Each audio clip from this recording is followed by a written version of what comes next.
Witness is here. I will.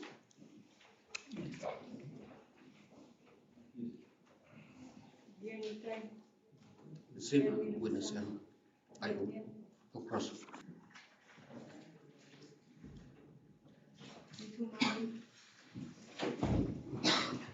No witness. Last date is for only. I have not seen.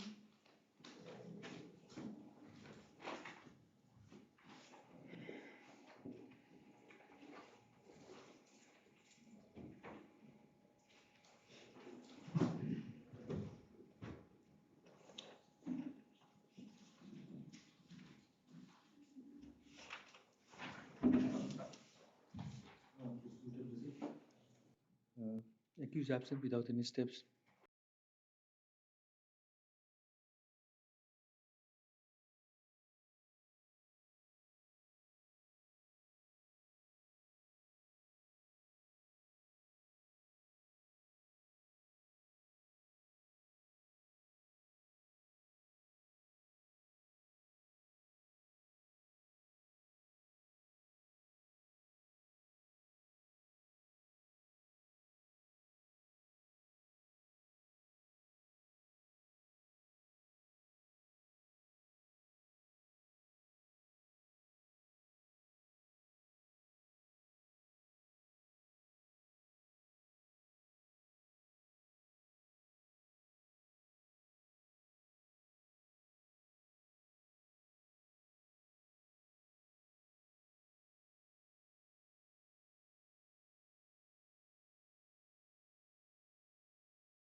I'm agreeing for the accused Damoda.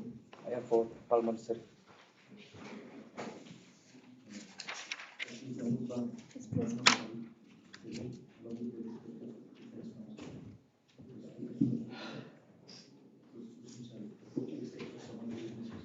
Yes. Accused Dada. Judge.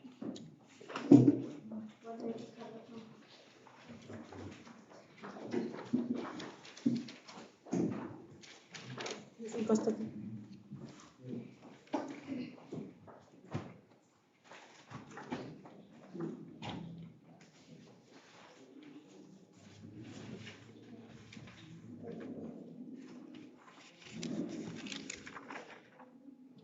We have examined any witness. Two witnesses. No, earlier we have examined any witness. Two witnesses have been examined. What is the charge of witness? 326 and 302.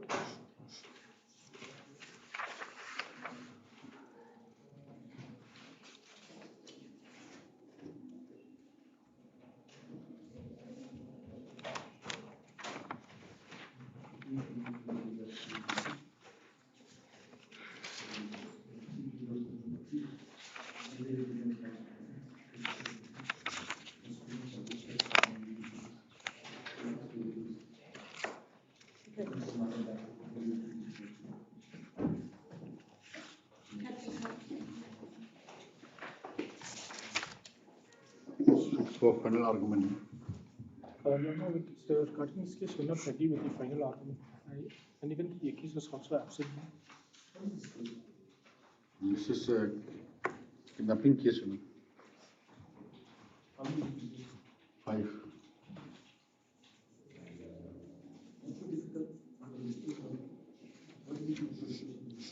Cases, Your Honor, in this case, one boy allegedly kidnapped by 2 accused persons. One has expired on the one accused has expired. No. It's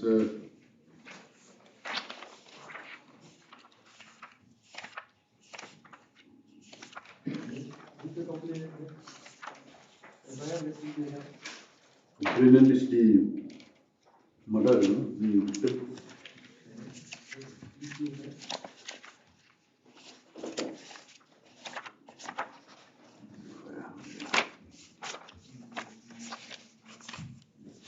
I'm married.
Yes, mother.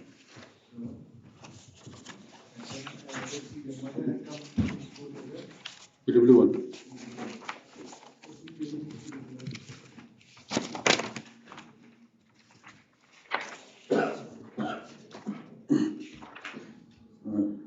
I do, on the day of the incident, I was in my paddy field and I received a telephonic call from late Saran Mukhem informing me that my son Jimmy Support was assaulted by accused Sri Het Dakhar and Thomas Dakhar. And he also, this is the evidence, PW1. Informing me that my son Jimmy Support was assaulted by accused Sri Het Dakhar and Sri Thomas Dakhar. And he also told me that the victim sustained injuries. And learning about the incident, I went to the PO, which is at Mopenying near Nonglatam village. And on reaching PO, I, along with my husband, Sri Henry Langxiang, saw the victim was lying naked, and we took the victim to Nartiang PHC for medical treatment in an ambulance. On reaching the PHC, the victim was provided with medical treatment and later discharged. On reaching home, we saw the condition of the victim as serious as his face was swollen, so we took the victim to Shillong Civil Hospital for treatment on the next morning, where he was admitted for 1 week. I lodged the FIR on the same day of the incident. Exhibit 1 is FIR. I know the accused person as they are from my neighboring village. PW2 is the victim. I received someone to appear before his court. I know this incident case as I am the victim. I cannot remember the date, month, and year of the incident. On the day of the incident, I was at home, and 2 accused persons by the name Het Kuber and Thomas came to my house and called me to accompany them from collecting firewood and reach the PO, which is a place as Mopenying within the area of Nonglatam village. On reaching the PO, both the accused person were consuming alcohol, and after they got drunk, both of them took off all my clothes, leaving me naked, and pulled me on the ground and assaulted me with their hands and also pushed my head inside the water of one pond and I sustained grievous injuries. Then I became unconscious and I could not remember anything after that. I cannot remember at what time I regained my consciousness, but it was in the afternoon time when one Shri Salan came to the PO and helped me and informed the incident to my mother and should be father in fact. On learning the incident, my parents came to the PO and took me to hospital at Shillong for medical treatment. I narrated to my mother about the incident at the PO itself. I was admitted to the hospital and treated for 7 days. Thereafter, I was discharged. Okay. Is Jimmy cross-examination? His witness P2 was not cross-examined. Cross-examination on some other day. Okay, let's see his cross-examination. Let's see his cross-examination. At the time of the incident, I stayed at Nonglatam village along with my mother and siblings. On the day of the incident, I was present along with my mother, father, and siblings. The witness is confronted with the statement of under section 161 CRPC that on 14/10/2014, I went to the paddy field camp of Shri Thomas Dakhar and stolen one cock of Shri Thomas Supo and sold to Srimati Shidhar sum of rupees 160. So the 161 was marked as Exhibit 5 in the CD. The witness confirmed that he stated Exhibit 5 before the police. It is a fact that the accused Thomas Dakhar had beaten me to teach me a lesson for stealing roaster. He did not have any intention to harm me. It is a fact that the accused had Dakhar did not physically assault me. This Thomas Dakhar is already expired. Okay. Was one more eyewitness, PW3. Yes. I received someone to appear for the court. I know of the incident case. I cannot remember the dates also. However, if I'm not mistaken, the incident took place 7 to 8 years back. As per my knowledge, one Thomas Dakhar of Waijar village and Head Dakhar assaulted one Jimmy Supo of Waijar village for the reason that Jimmy Supo had stolen one cock of Thomas Dakhar. And because of that, the accused threatened with an intention to punish him by slapping him on his face, to which the victim sustained injuries. Upon seeing them assaulting the victim, I urged them not to assault the victim further, but instead I was threatened by those two accused persons. They told me if I did not want to be assaulted by them, I should leave the place right away. Thereafter, one truck loaded with logs came at the spot and the driver of the truck also saw the incident. So he informed the police and called the 108 ambulance. Later, the ambulance came and took the victim to the hospital. Thereafter, the police told me to meet them at Narthiang PIC and I had gone to meet them. And my statement was also recorded. Later, both accused persons were arrested by the police. Head Dakhar is present before the court today, whereas Thomas Dakhar expired. Then this doctor? Doctor, he had examined the victim on 16/10/2014 at 3:30 p.m. Aged about 15 years of Nonglatam village, who was brought by police personnel of Narthiang PIC, with an alleged history of assault with requisition to conduct the medical examination of person being brought. On local examination for a sign of injury, there was a lacerated injury in lower lip with no active bleeding. On mental state examination, history of psychotic attack. The history of psychotic attack was revealed by the father to me. In my opinion, the victim had suffered simple injury caused by a blunt object. Medical treatment supplied victim. The victim was discharged on the same day. These other reports are of the accuser. Only confirming that these accused person were under influence of alcohol.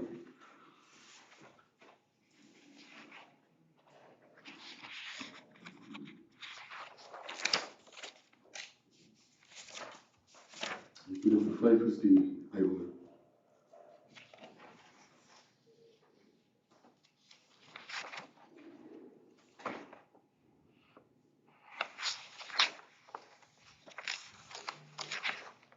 What IO says? IO case was endorsed me on 16/10/2014 at around 1:30 p.m. by the officer in charge of YPS. I received phone call from respective SPGY Shri H. Jilinga, who informed that there was an assault somewhere at Morathut village, in which one boy was assaulted by some persons. After receiving this information, I made a GD entry by number so-and-so, data so-and-so. On the same day, I, along with my staff, went to Morathut village for crossing inquiry about the incident. When we reached the place of call at Mokunian, I met one person, Shri Bandro Langshan, USPW3, and there was also 108 vehicle who was present. Was also present there. We came to know from Sri Bandro Langshan and that Sri Thomas Dahar and had Dahar took one boy named Jimmy Supo in around Morathut village and tied him with a rope, pushed him in the river, took his clothes and directed the boy to walk naked. On the same day, I took the victim boy and the accused person to Narthiam PIC. I sent the boy, Mr. Jimmy Supo, and two apprehended persons to Narthiam PIC for medical examination. And I received written FIR from the Srimati Kusina Sapo, mother of Jimmy Sapo, who filed an FIR against the two accused person. I examined the complainant and the victim boy. I also examined Sri Bandro Langshan and Narthiam PIC. I had also interrogated both the accused person. So, what is your defense? Yes, but the evidence, there's no case against Hedekar. The victim have stated it very clear. In the cross-examination, the victim has clearly stated that it is a fact that the accused Hedekar did not physically assault me. So now, if we look at the FIR, if you look at the cross-examination of the PW1, she stated that the FIR was not drafted by me. I do not know the content of the FIR. And it is also a fact that the FIR was not read over to me. So it's very clear that the impression given in the FIR, these are all false allegations against Hedekar in this case. But you were present, isn't it? Sharif was also attracted in this case. Yes, sir. But you were present.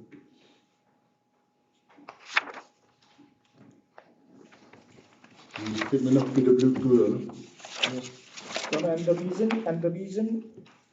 from the statement of PW2, I was at home and two accused person came by to my house and called me to accompany them for collecting firewood. His presence is established right from the house of the victim. You came to my house.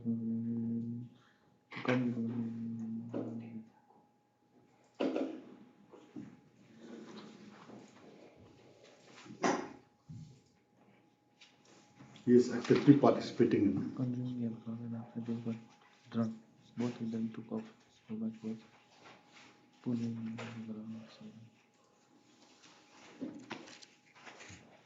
Yes. Yes. Yes. Yes. Your Honor, as per the evidence of the victim himself, he has clearly stated that he had stolen one cock of Thomas Sapo. And it was Thomas Sapo, and the intention why Thomas Sapo had assaulted him was to teach him a lesson. And even the eyewitness has mentioned in his cross-examination that it is a fact that the victim was slapped by the accused Thomas Dakar to teach him a lesson, and he had stolen the cock belonging to the accused, and the victim did not sustain severe injury. At the time when the incident took place, I was also present, and out of anger, the accused had asked me to go away, but I was not threatened. So it's very clear that as per the evidence, even the eyewitness who was present when the incident happened, he has stated that it was Thomas Dakar who had assaulted him and not Hedekar. Nowhere he has mentioned that Hedekar had assaulted him. Who is the eyewitness? Yes, sir. Who is the eyewitness? PW2. Is the evidence of the eyewitness contrary to the evidence of the victim? You're not looking at the cross-examination of the victim. It's not contrary. Because even the victim has clearly stated that read the evidence of the IO. However, if I am not mistaken, the incident took place As per knowledge, Sri Thomas Dakar, Vizier village and head Dakar assaulted one Jimmy Spook of Vizier village for the reason that Jimmy had stolen a cock of the machine because threatened him with an intention to punish him and slap him. Upon seeing the assault the victim, I urged them not to assault them. So it is both. Upon seeing them, Like I said in the FIR, which claimed to be verified by the prosecution, he has claimed that it was the who has filed the FIR? mother. Mother is a witness. Yes, Your Honor. PW1. Mother is not a witness to the incident. Yes, Your Honor. The mother was informed by. She had just come. The mother was informed by this Salan. The mother was informed telephonically about the incident by the Salan. Yes. She is not an incident. She is not a witness to the incident. She has just disclosed about the incident on being informed by Salan. So the FIR, now, whenever any FIR is filed, an allegation is made in the FIR. So whether the fact stated in the FIR is correct or not correct, true or false, fabricated, the conclusion of the investigation will reveal, isn't it? So the matter allegation made in the FIR was investigated. After the matter was investigated, they found that the allegation made in the FIR is true, and a charge sheet was filed. And they don't say just true, because the allegation in the FIR is that a boy was physically assaulted, abused, and then the person who filed the FIR was informed about the incident. And after learning about the incident, the mother went to the PO, found the boy. The boy was taken to the hospital. He was medically examined. The doctor appeared before this court. He described the kind of injury he suffered. The boy himself he deposed who had caused the injury. Then there was another person who had witnessed the incident. So what is the significance of the FIR?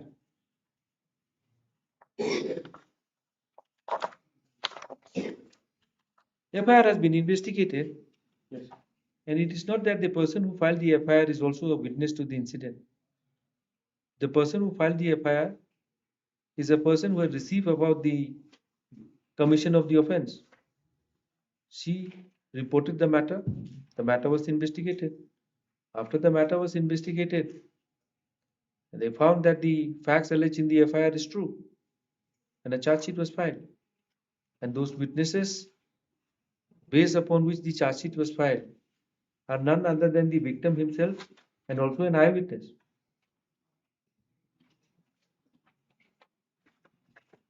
Your Honor, in a criminal case, there should be a change of circumstance.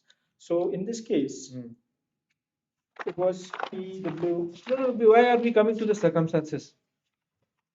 We look at the circumstances only when there is no direct evidence. We will take 8 of the circumstantial evidence only when there is no direct evidence. Then we will switch over to the circumstantial evidence, we'll try to connect the dot and Yes, see but that the there's no chain direct of evidence against my circumstances is accused in this completed. case.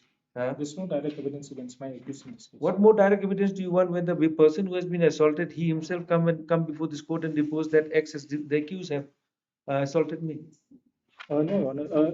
My accused had never assaulted him. That is as per his version, yeah. Version of the victim. In the cross-examination, point 5, yeah.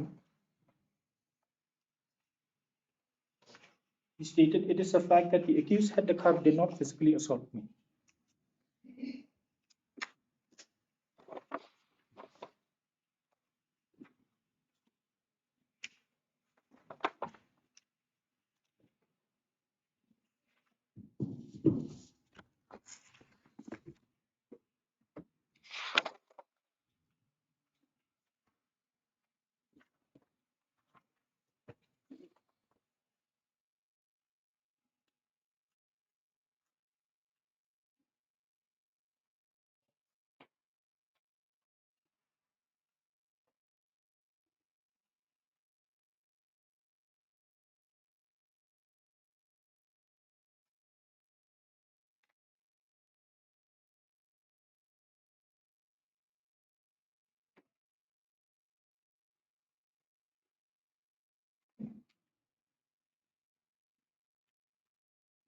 Yes. Yes. Yes. Yes, and also from the evidence of the victim himself, he has clearly stated that despite of the accused had the car being present, but he had not physically assaulted the victim. And even the eyewitness who has come before this court has also stated the same in the cross-examination.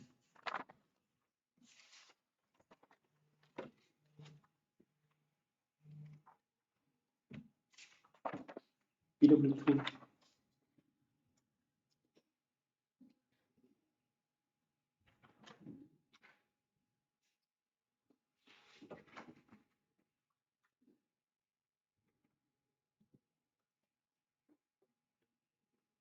Where does he say that the accused did not? I'll just read the statement.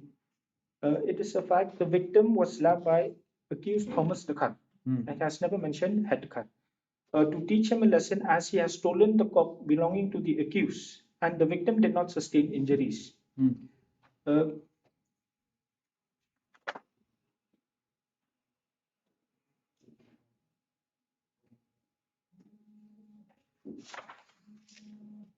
At the time when the incident took place, I was also present, and out of anger, the accused had asked me to go away, but I was not threatened. And it is very clear from his statement that it was only Thomas Dekhar who had slapped the accused. And Where does he say so? in line number 2, it is a fact that the victim was slapped by the accused Thomas. Okay. Okay. But But he has mentioned that Dekhar had also assaulted him. he said, however, if I am not mistaken, the incident took place 78 way. As per my knowledge, one Thomas Dakhar and YJ so and one GB was stolen so was with intention to punish him. Slapped him on his face and the victim sustained injury. On seeing them assaulting the victim, I urge them. He's using the word them. Yes, sir. The allegations against my accused is because he has threatened him. That's what he mentioned in the in chief. Now in the cross, he has clearly stated that at the time when the incident took place, I was also present, and out of anger, the accused had asked me to go away. No, But I we was are not threatened. So we that are is not the on only threatened. allegations against my accused in this case.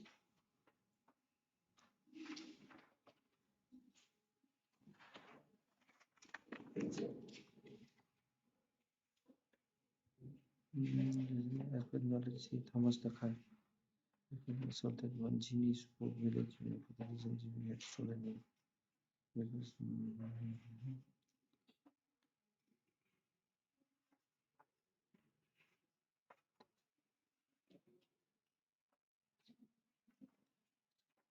On seeing them assaulting the victim,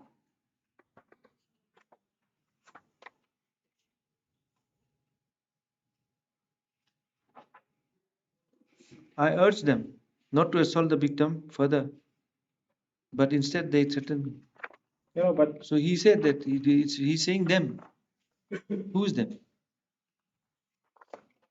Just read the statement. But why do we look at the statement of PW3 when the victim himself says that? exactly, that's what you're. Why do we look at this statement of the? Because even in this particular part where he had stated that it was the accused Thomas Dekhar had slapped the victim, it corroborates with the statement of the victim himself. Because it was only Thomas Dekhar who had assaulted the victim, and however, my accused had Dekhar had never committed any act of physical assault. Because we need to look on the other side of the story as well. Because because the cock which was stolen was of Thomas Dekhar and not it was not mine. Who says so? In the first examination, para 3, the statement was also exhibited. 161 statement of the victim was also exhibited. He stated on the 14/10/2014, I went to the paddy field camp of Shri Thomas Dekhar and stolen one cock of Shri Thomas Sapo and sold to Shrimati Shidhar at a sum of 160. Because in this case, I was only present with the co-accused Thomas, who has expired, but I had never committed any act. And as per the evidence which has been revealed from the victim himself, he has stated that I had never committed any act against the victim. No, let's look at the evidence of the victim. Please read the evidence of the victim. I know the incident case as I am the victim. I cannot remember the date, month, year of the incident. On the day of the incident, I was at home, and the two accused persons by the name Head to Bear and Thomas came to my house and called me to accompany them for collecting firewood and reach the PO, which is a place known as Mupniang, within the area of Nong Latem village. On reaching the PO, the accused persons were consuming alcohol. After they got drunk, both of them took off my clothes, leaving me naked, and pulled me on the ground and assaulted me with hands and pushed me inside the water of one pond, and I sustained grievous injury. Then I became unconscious. I could not remember anything after that. I cannot remember at what time I regained my consciousness, but it was in the afternoon time when one Shri Salan came at the pew and helped me and informed the incident to my mother, and my mother, on learning the incident, my parents came to the PO and took me to the hospital for medical treatment. Yes, yes. What happened to this? How do you say that this evidence has been disturbed in cross examination? Because if he in his chief he has stated if both the accused had assaulted him, then this contradicts with the cross examination. Where is the contradiction? In point number 5 in the cross examination, he has stated that the accused had did not physically assault me. Point number 5, the cross examination of the victim.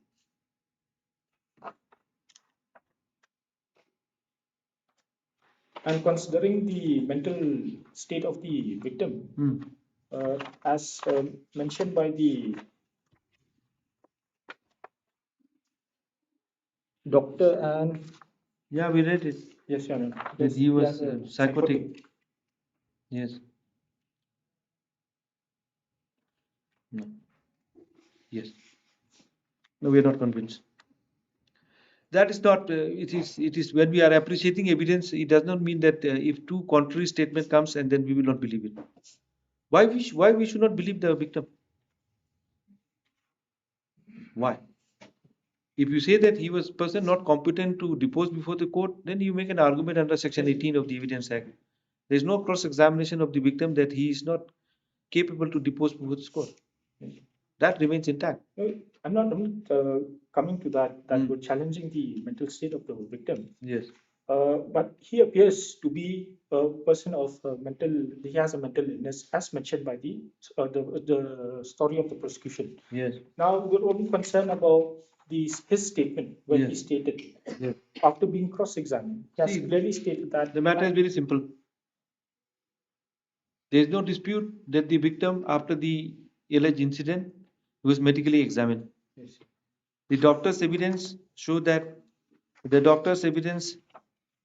that he had suffered injury. His mouth was swollen. All right. Now the question comes is who had caused the injury? Right. The victim himself says that both the accused persons had caused the injury. There is a strong motive for causing the injury also. As per the evidence which has come, says that maybe he had stolen chicken from the rooster, and then there is strong motive for assaulting him. And then the doctor evidence says that he suffered injury. Now the question comes to whether the injury was a grievous injury, or then there is an evidence of he saying that they stripped him off and then they put him inside the pond. Is it an attempt? If you are to believe the statement of the victim from his in chief, then why not believe the statement of the victim in cross-examination that had occurred and never assaulted? We will not believe the statement in cross-examination because there is a medical evidence. Yes, because suppose the witness, if the witness says that acts had caused me assault, there is a medical evidence, and that he is also a person suffering from psychotic disorder. This cross-examination just taken out. that the accused did not, but then that's only one sentence saying that the accused did not slap him. He might have not slapped him, but then he also might have assisted Thomas to carry out the assault. The part where on slapping part, it's only the eyewitness who has mentioned the. No, why do we look at the eyewitness? Yes, because in the statement of the victim himself, Hmm. he has not mentioned the slapping. He has mentioned that the car did not physically assault me. So the motive here is, If that is not a physical assault, then what is it? I'm not trying to say that he was not physically assaulted. Hmm. He was physically assaulted. As per the evidence, he has been physically assaulted by Thomas Dekhar and not by Dekhar. No, he never says so. He says very clearly, on reaching the PO, both the accused persons were consuming alcohol, and after they got drunk, both of them took off all my clothes, leaving me naked, and pulled me on the ground and assaulted me with their hands, and they also pushed my head inside the water of the pond, and I sustained grievous injury. Who? Yes, and if the statement is to be considered in chief, it contradicts with his cross-examination. Because in the cross-examination, he has mentioned otherwise it's totally different. Because That's not contradiction. All contradictions are not to be, just because they're small contradictions, we should not throw away the evidence of an eyewitness. He's a person who has been beaten up. He's describing the incident. He's describing the incident. There's a medical report. but who had caused the injury? Huh? Who had caused the injury? And as per his version, he had stated that it was Thomas Dekhar and not Head Dekhar. But you were present there. Yes, and just because I was present, it doesn't mean that I had You committed took the act. him. Because he had You mentioned took that him for a the intention for collecting firewood. yes, For firewood. he had also mentioned in chief that the motive of going to it's in the in chief on the day of the incident I was at home and two accused person came to my house and called me to accompany them for collecting firewood. So on that particular day, my motive was to go and collect firewood here. I had no intention, I had no knowledge about No, the stealing of the other way around. Surprisingly, You had called him. You had called him under the guise of collecting firewood, but your intention was to beat him up because he had stolen chicken from your rooster. it's not mine, yeah. Whatever may be, you were there with him. This was just a ploy. You had taken him along with him under the guise of collecting firewood. Did you collect firewood? Your intention was not to hurt him, and uh, it was for the purpose of collecting firewood. Did you collect firewood? No, there's no evidence regarding that. That makes it more apparent that you called him not to collect firewood, but it was in the guise of collecting firewood. But why would You could. the victims come and state that I did not assault him? Because it's true, I had never physically assaulted him.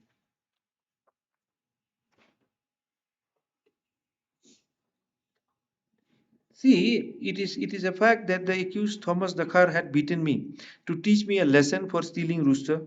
He did not have any intention to harm me. What does it mean?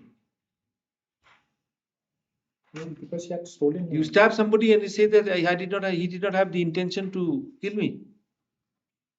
You beaten him. He suffered injury. Medical report says that there is an injury. If that was not harm, then what is harm? How grievous are the injuries in this case?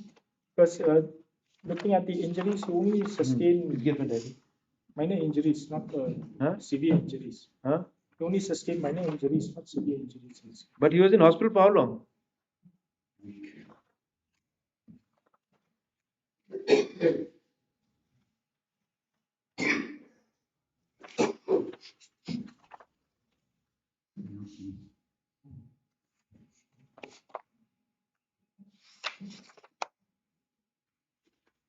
Seven days. But that also, that section 320, I don't mind. You get my orders set aside in the higher court, but I will not agree with that. A person has to remain 50 days. I will give reasons why I don't agree with that. That law came how many years back? Now a person, in spite of receiving a very fatal injury, he can be treated in a day. The number of days, because the science has progressed, we have a better way of treatment. What is that number of day will decide the nature of injury? We don't agree with that. Injury may be very serious. A person may be admitted in hospital for maybe just 2 days because the medicines and the treatment is very advanced.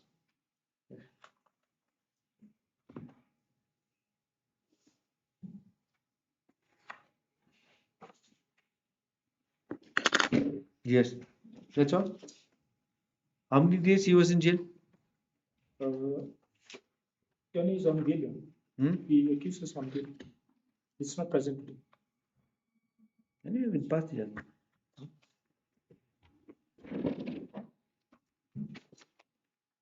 And kindly give me time to. On what? It's Because, simple. It's simple.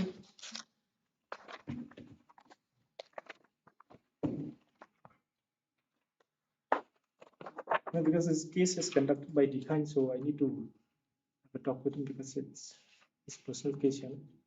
There's only representing him in this case for today. You know. We bring this 1999. See, it's very clear. This is not the way we appreciate evidence.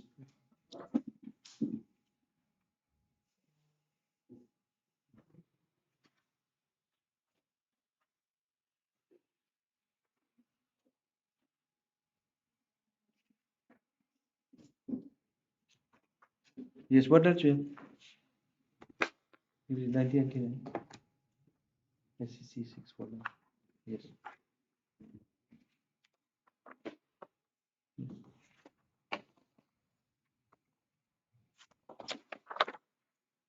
Yes, that's the only thing you are harping on, that one sentence in the cross examination that the accused Thomas did not slap him, or your accused did not slap him. That is all. Yes, because I didn't come well prepared today. You know. No, it's simple. What do you want to prepare? On what point? Tell me. On where is the area you want to argue Because the I've not matter? gone through the case properly. There's not much. We are heavily relying on the prosecutions, heavily relying on the evidence of the victim, PW2. Yes. Hmm.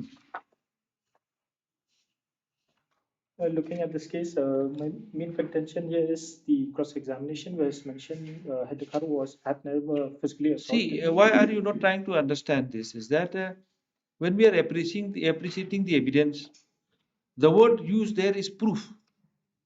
Prosecution has to prove. What do you mean by proof? Beyond reasonable doubt. No, like there's nothing called beyond reasonable doubt. It's very difficult to fathom what is beyond reasonable doubt. It's something believable. Beyond reasonable doubt means not that we are doing some mathematical calculations that it has to be precise. Nothing of that sort. Rather, it's the other way around. If the evidence comes very precise, we become very doubtful. How can through human process something can come in the court without any flaws? There has to be some inconsistencies that will show that it is really an evidence which has come through human process. Otherwise, if the evidence is perfect, then there's all possibility that the witness have been tutored. An incident which took place 7-8 years back, a person comes and deposed before the court. He gives a pictorial evidence of the incident which take place. He has to be some computer or some extraordinary person who can reproduce everything immaculately before the court. See, but what we are trying to do is that, I keep on saying, is that the incident which took place 10 years back, 7 years, 8 back, we are trying to recreate the scene in the court through the witnesses. That's all. That's the trial is all about this. Something which has happened 20 years back, 5 years back, somebody has seen. I was not there, you were not there, none of us were there. All these people are trying to recreate the scene through the evidence and make us believe that the incident took place. So we as a human being, we are trying to appreciate the evidence and trying to recreate the things which has taken place maybe some time back through the human process, through the evidence. While doing so, we will not arbitrarily come to a conclusion, we'll be guided by law of evidence. But if there are certain evidence which the law does not permit, look into it, like if the evidence is inadmissible, even if the evidence is a very good evidence, at the most we can use it for corroboration. But those evidence we cannot. We are bound by the rule of evidence. But while appreciating the evidence, that's the only thing which comes in our way, is that inadmissible evidence, we will not look into it. But contradiction, yes, if the contradiction is such that, it's unbelievable or it creates serious doubt, there are many views. This is also possible, that is also possible. Then if your argument is this, that this is also possible. From the evidence which has come, yes, this is one way looking at it. The prosecution may convince the court that this is the prosecution case. He said, yes, correct, absolutely correct. This is one way the prosecution looks. But from the same facts, there is another way of looking at the matter. It gives two views, three views. So which one the court will believe? Under those circumstances, the benefit of doubt will be given to you. But from the cross-examination where he said that he did not slap you. But then what? It's just out of context. After the witness narrating about the incident, the entire incident, what happened to him. And then in cross-examination, one sentence comes that he did not slap me. Does it make the evidence of the victim unbelievable? And we are not here talking about, when we say proof, we are not talking about proof in legal sense. If you look at the definition of a proof, the word proof is used where any prudent man can believe. Please try to understand what happens in a trial. It's a fact which is being brought by the evidence, by the witnesses, and the contending parties will try to, refute, and the prosecution will try to establish the facts. What is facts? Facts is something which we can perceive through our sense. And to go one step further, for the purpose of the case, is to perceive, the judge will perceive whether these facts exist or not. If it exists, then it's proved. If it does not exist, it is not proof. And if you can establish that this fact does not exist, proof, not proof, disproved. These are very important terminologies. It is not only for academic purpose, it has to be at the back of the mind of the counsel, the prosecution, the defense, the court. The whole exercise of the trial after the evidence is reduced is on these terms: proof, not proof, disproved. Facts, relevant facts, facts in issue. We don't go into these kind of discussions, but this has to be in our mind, because when we appreciate the evidence, we will not appreciate the evidence whimsically. We are guided by the rules of evidence. Here's the evidence, not admissible. Now the evidence of an eyewitness. When a person, see, we are going one step further. The person is not only an eyewitness, he is giving a statement, direct evidence. When a person says that I saw, he did it, just tell me that why should we not believe him? Until unless you have a cross-examination that this man is not worthy to be trusted. Look, what kind of a person is he? He keeps, sometimes he says this, sometimes he says that. He's not a person we should trust. He might have said that I saw. But how can we trust a person who keeps on making such kind of statements, wild, reckless statements? He said that I saw him also, I saw him also, I saw him also. Whom did he see? It is direct oral evidence, but then his credibility is, that's why I say that for the cross-examination of the witnesses, for impeaching the credibility of the witness, you can put any questions, not relevant to the case also. just to show that this man is not worthy to be trusted. He may say everything before the court. A person can be made tutor and made stand in the court. He can say that I saw. Somebody can just come and say that. A person can be planted as a witness, as an eyewitness in the court. But he said that I saw. But then you can impeach his credibility by saying that he was not present. How can he see? Just because he's making a statement, that direct oral evidence that I saw, it doesn't mean that the court will act upon it. I've shaken the credibility of the person, a person who was never there. His presence itself is doubtful. The question of he seeing the incident does not arise. He falls as an eyewitness. But here the person himself is injured. And one reason why is that when a person who had suffered the injury, doctor medical evidence says, why will he name a person who is not involved? Why? Why will he falsely implicate somebody? Why? Until unless you can show that no, he was carrying some grudge against this person. He was out of personal vendetta. He had implicated him. No. Direct oral a person who is a victim. Why do we look at PW3 also? If you say that PW3 was saying a statement that there were some other people standing there, they had beaten him up. Then you see that the eyewitness, a person who saw the incident, he was talking about somebody else. And the person who suffered the injury, he is saying that about somebody else. And then, of course, yes. It is a prosecution evidence. They have brought a witness who is an eyewitness. He narrates about the incident, which projects altogether a different story. Then it becomes very difficult to believe. You ask this question to yourself, will you disbelieve PW2?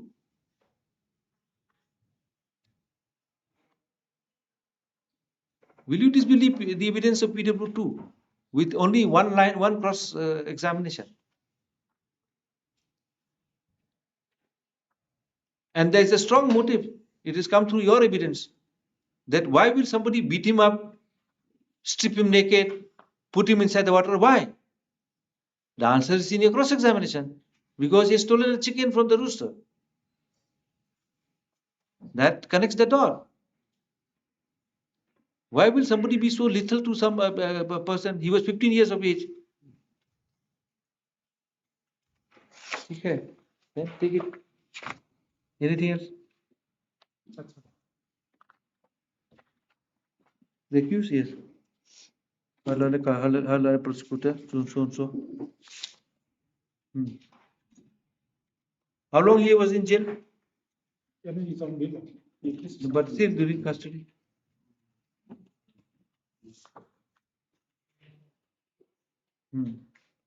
Okay. All right. You don't have that on record. All right. Just go through it. On attempt to murder, what do you have?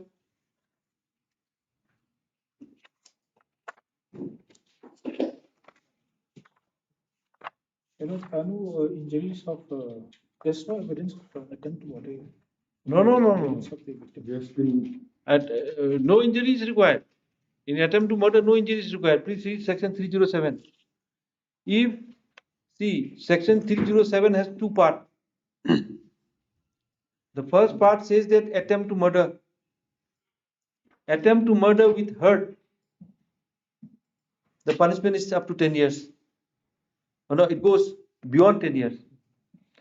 If attempt to murder is without any hurt, then up to 10 years.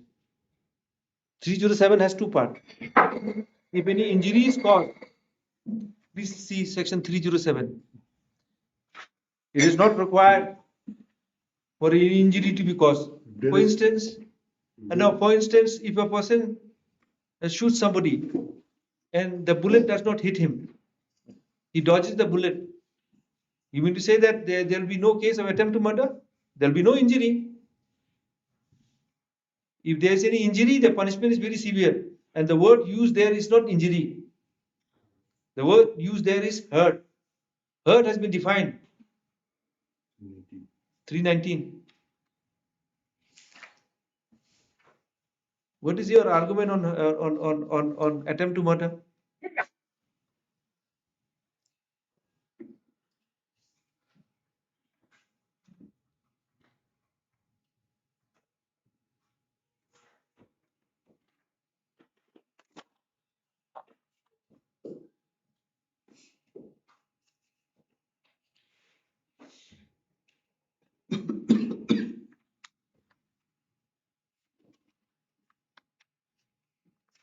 Your Honor, in this case, as per the evidence of the victim himself, the intention and motive of the accused, Thomas Decker, was only to teach him a lesson. That's what he stated. So the act which was committed towards the victim by Thomas That's also Decker, very technical. A person, the word used there is intention. The person's intention was to teach him a lesson. yes, sir. But his act, why did he cause the injury? Was for the purpose of teaching a lesson. But that act itself will not be diluted because of that statement. What he did was for the purpose of teaching a lesson. But what he did is an offense. His intention was to teach him a lesson. While teaching a lesson, a person may cause injury, may also commit an attempt to murder. The purpose means that word intention has to be understood is the reasons for doing that. The reasons was for to teach him a lesson. Yes. So to put a person, to strip him naked and then put his head inside the water. There's no evidence of such water, Your Honor, that exists in this case. As per the IU himself has stated, it is a fact that I have not visited any river that has been alleged the victim to be thrown. But it was not a river, it was a pond. Yes, Your Honor, but there's no rough sketch map, there's no picture of the pond, there's nothing, Your Honor, with regard to that aspect. But the person who was taken to the pond and put inside the water, he himself says that I was put inside the pond. Why should we not believe it? Your Honor, Huh? these are false allegations. No, not allegations. How do you say false allegations? The witness is saying before the court. Yes, Your Honor. How it becomes false? It's contrary to the findings of the investigating officer in this case. Where does He also alleged that he was tied. Yes. There's no evidence of the rope. Yes. Yes, Your Honor. And then the victim alleged that he was put inside the pond. Yes. There's no picture of the pond. There's nothing. The rough sketch map was not there. Even the IO had never gone to visit any river as mentioned in the cross examination. Your Honor. Where is the PO? At Nonglatam village, Mopuni. Okay.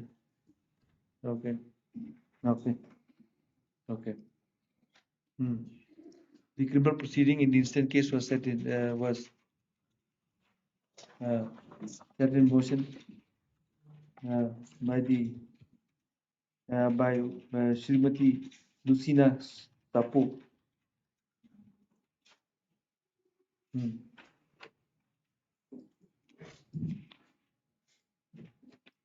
The informant is the mother of the victim. She filed an FIR before the officer in charge, Natyam, PIC, alleging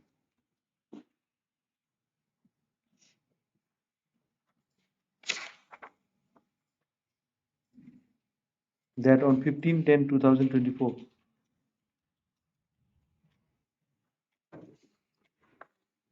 they accused Thomas Dakhar and Head Dakhar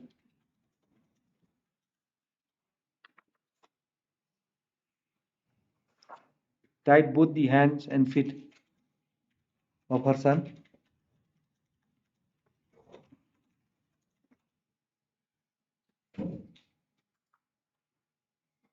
at a place where liquor was sold.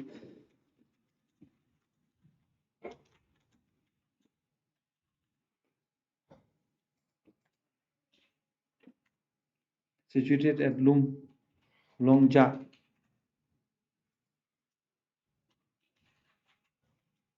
Full stop.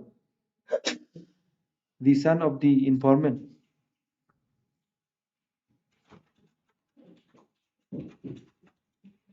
was invited by Thomas Dakhar for a work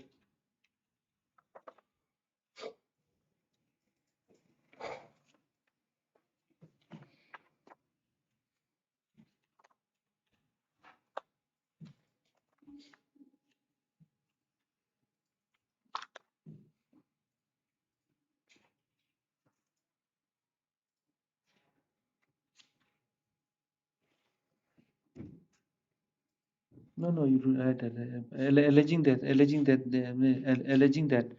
the accused,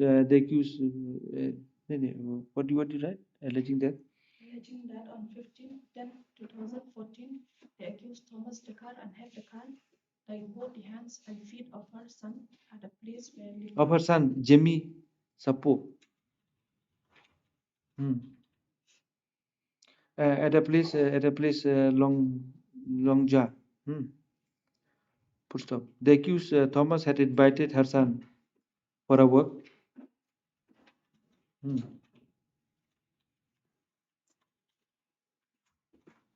When the son, when the son went to the place of Thomas Dakar,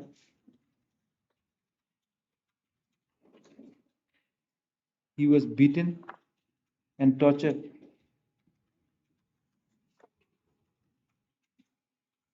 by the accused persons.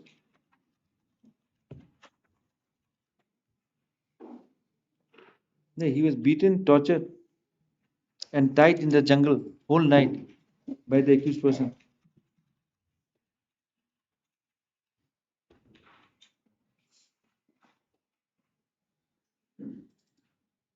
In the morning of 16/10/2014,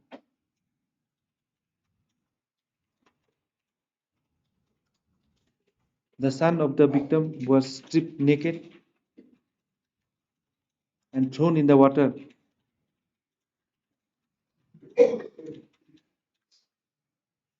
They also tried to kill the son by hanging him.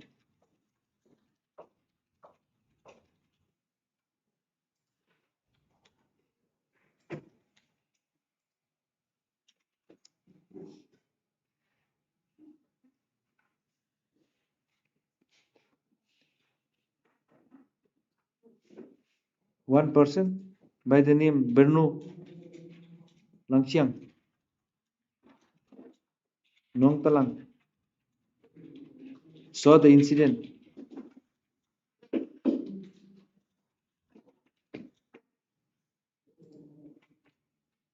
He tried to intervene,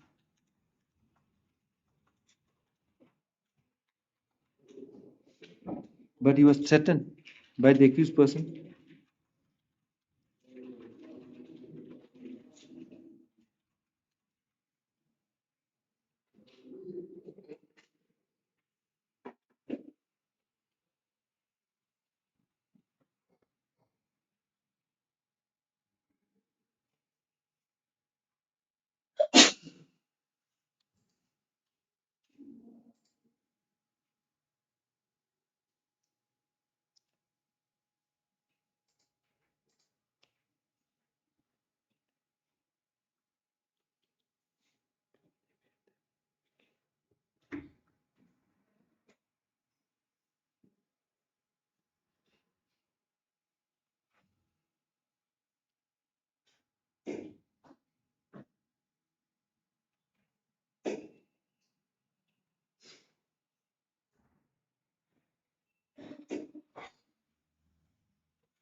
The informant has also disclosed in the FIR that her son was sick and mentally handicapped.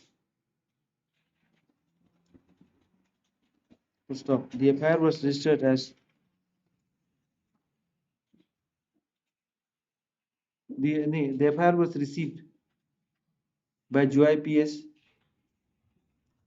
by GDE number 6 of GDE number 6 dated 7/10/2014, and the case was registered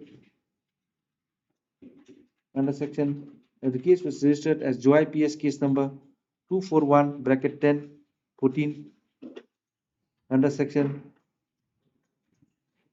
365 307 34 IPC. The IO during the course of investigation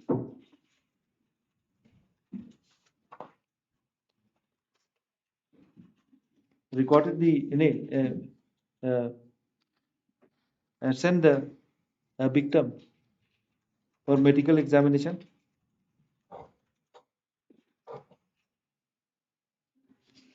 statement of the witnesses was recorded under section 161. Both the accused persons was arrested.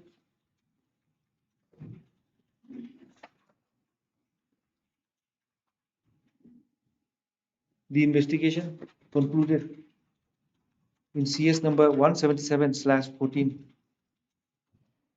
dated 6/12/2014 under section 365, 307, 34 IPC against the accused Head Dakhar and Thomas Dakhar.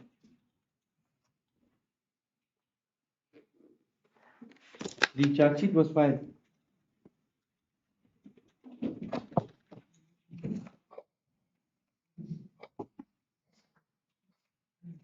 with the committee.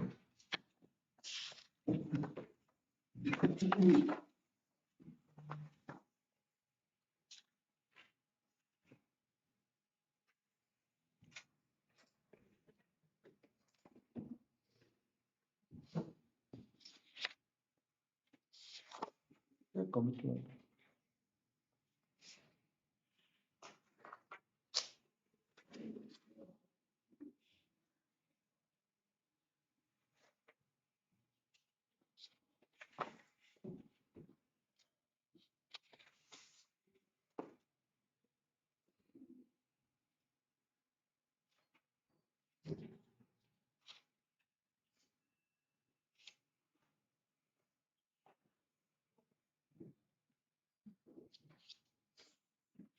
Hmm.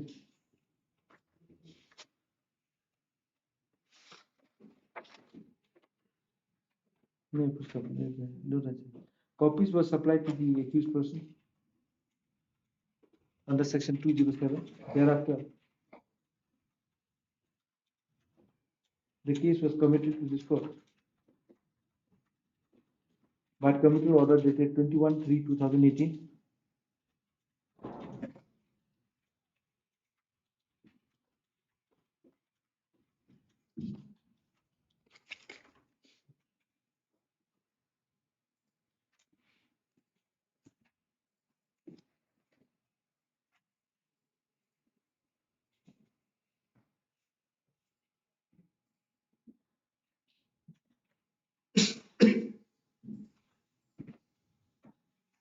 charge was framed against the accused.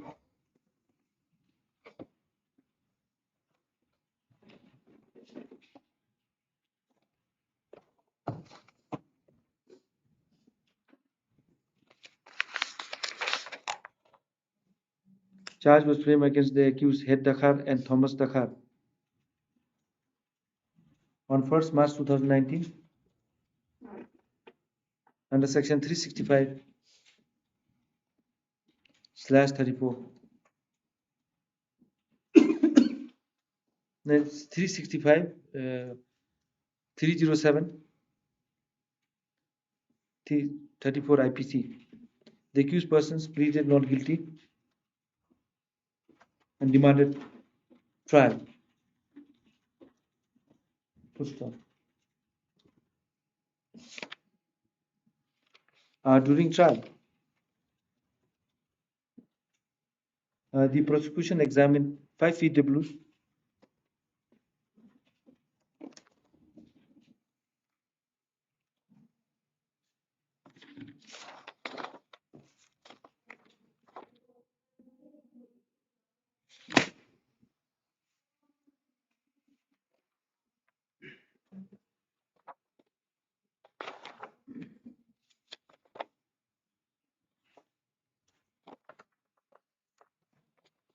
and exhibited 4 documents.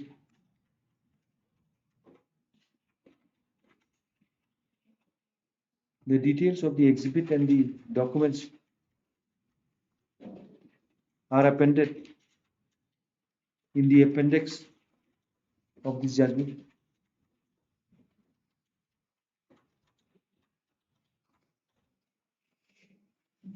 The accused was examined under section 313 and and given an opportunity to bring DWs, the accused declined to bring DWs.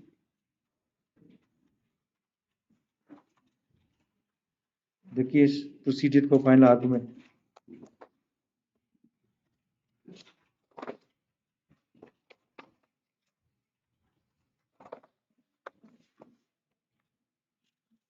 The prosecution argument. Learned prosecutor submits that the PW1 is the mother of the victim and she is the author of the FIR, Exhibit 1.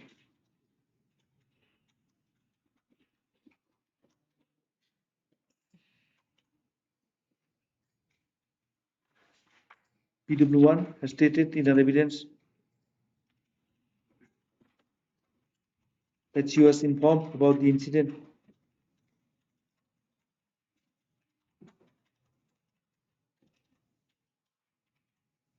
by late Salan Mukhim.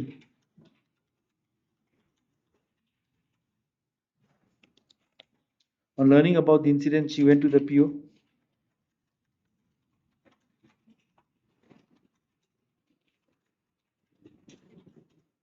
which is Mopin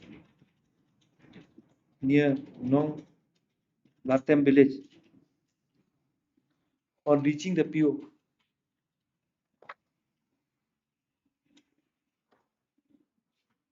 she found her son lying naked.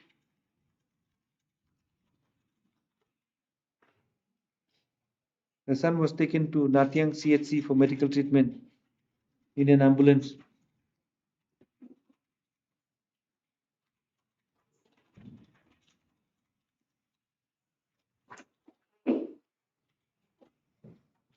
The victim's son was provided medical treatment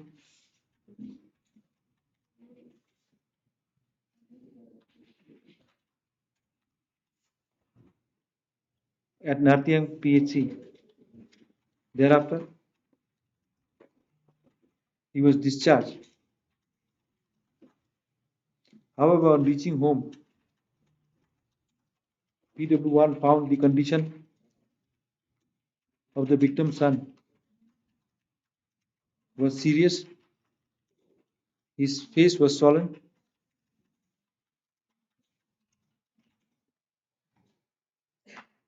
As such, the victim was taken to Civil Hospital Shillong for medical treatment. He was admitted in the hospital for treatment for a week.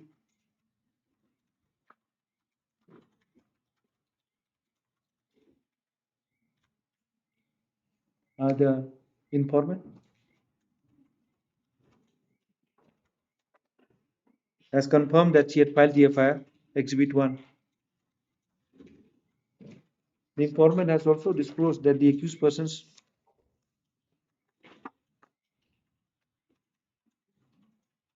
are known to her as they are from the neighboring village.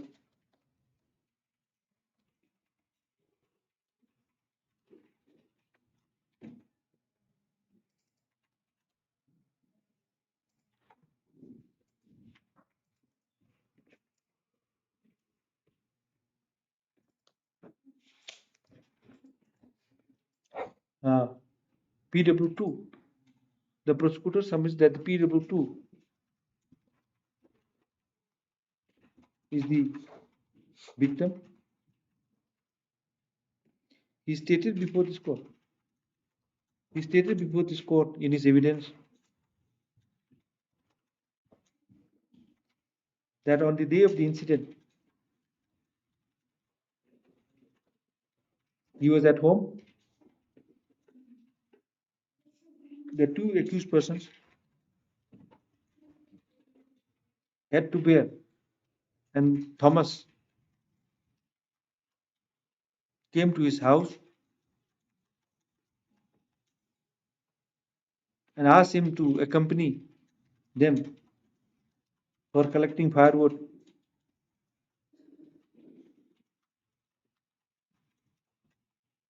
On reaching a place known as Mopniang at Nong Latem village, both the accused person started consuming alcohol.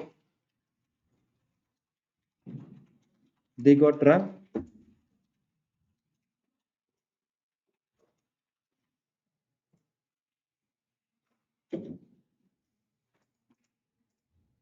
Took off the clothes took off the clothes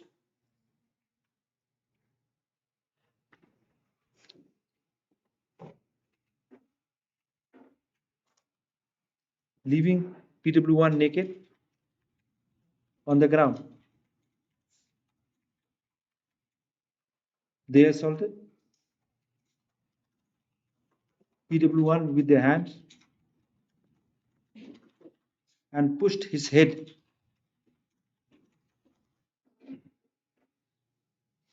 and forced his head, not pushed, and forced his head inside the water of one pond.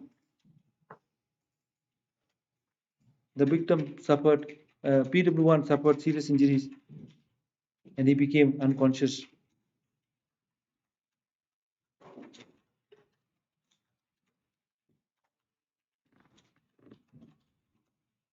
On gaining his conscious,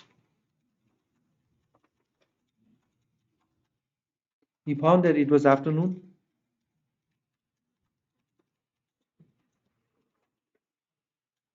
and one person by the name Salan,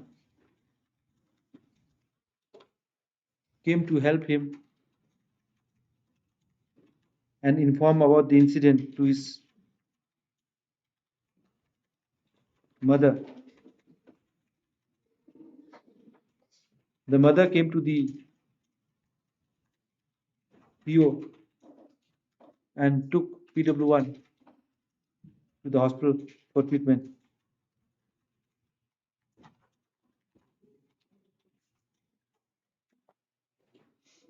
First off,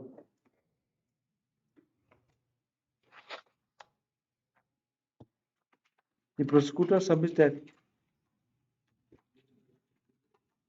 the evidence of the victim PW2 has not been disturbed in cross-examination.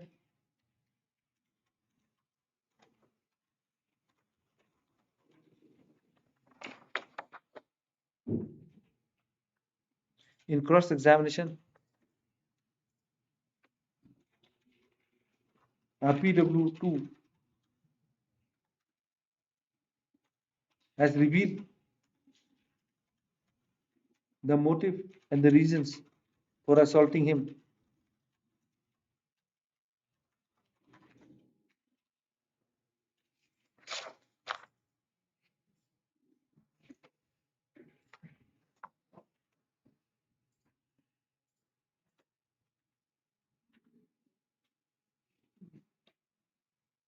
PW3 is an eyewitness to the incident. The prosecutor submits that PW3 is an eyewitness to the incident.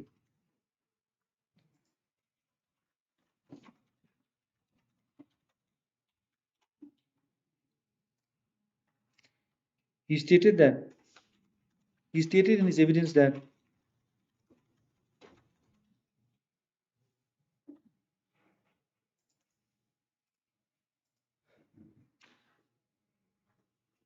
the accused Thomas Dakar and Head Dakar assaulted one Jimmy Sapu bracket PW1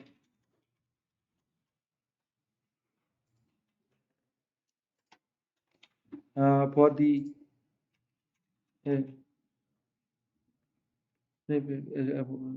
PW1 as PW1 had stolen a chicken from bracket co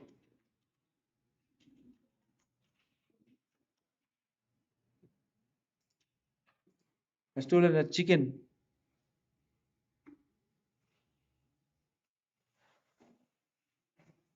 had stolen a chicken of Thomas Dakhar.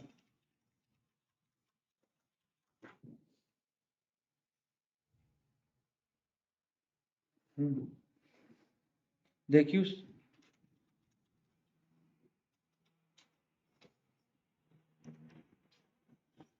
had slapped PW1 on his face.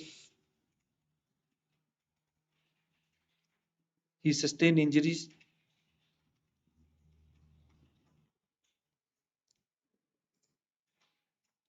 PW3, on seeing the victim being assaulted,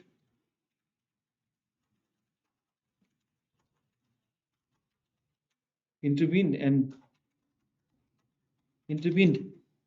and asked the accused persons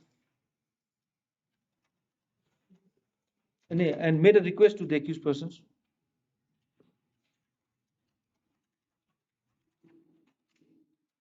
not to assault the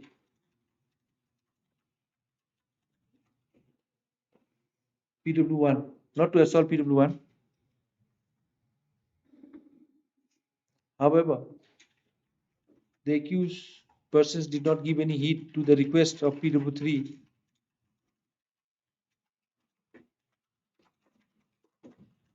On contrary, threatened PW3.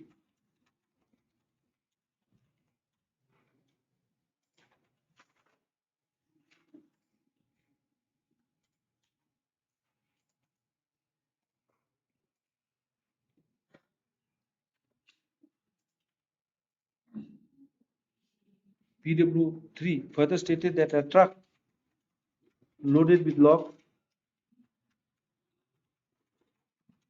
arrived. The driver of the truck saw the incident.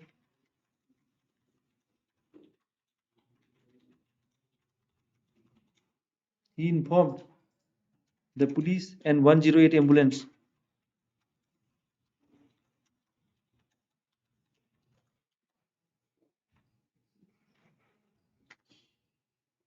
Later, the 108 ambulance arrived and took the victim to the hospital.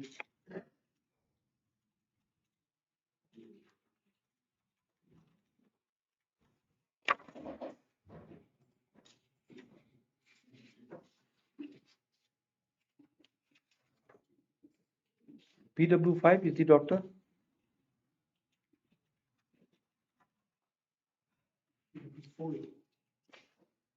Oh, sorry, PW4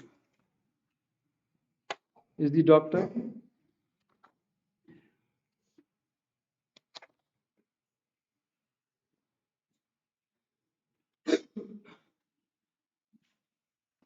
He stated in his evidence that PW1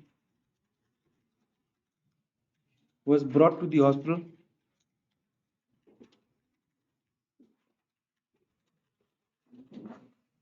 Natyang PHC on 16/10/2014 at around 3:30 p.m. The victim was aged about 15 years.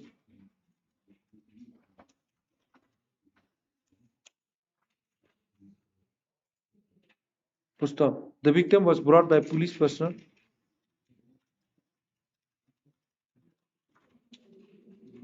with a history of assault.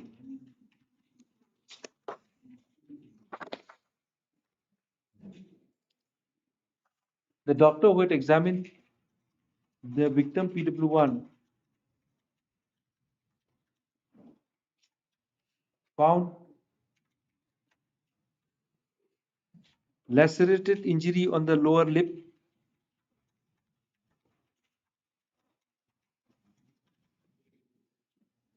the doctor opined that the victim had suffered simple injury caused by a blunt object.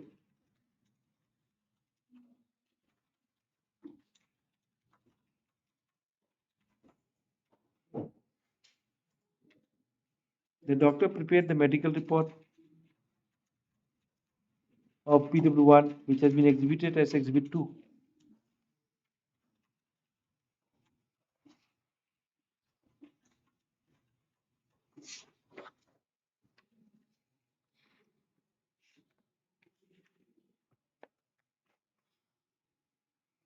The IO of the case appeared before this court as PW5. He deposed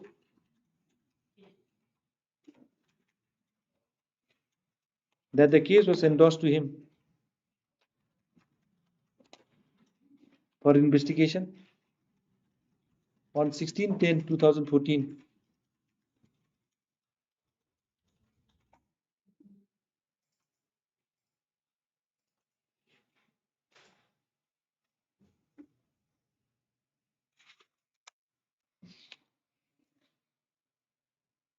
He proceeded to the PO Murathud, along PO Murathud village, along with staff, to inquire about the incident.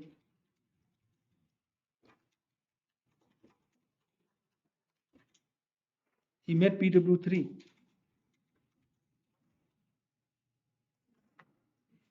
He also found 108 ambulance was present there.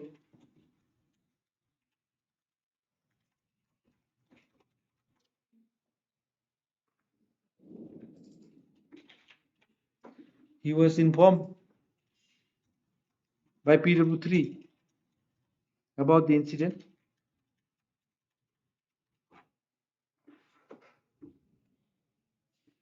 The victim bracket PW1 was taken to Nartiang PHC.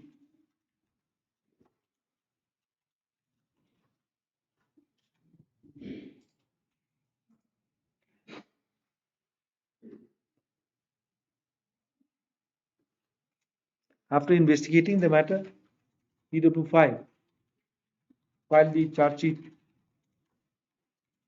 against the accused person.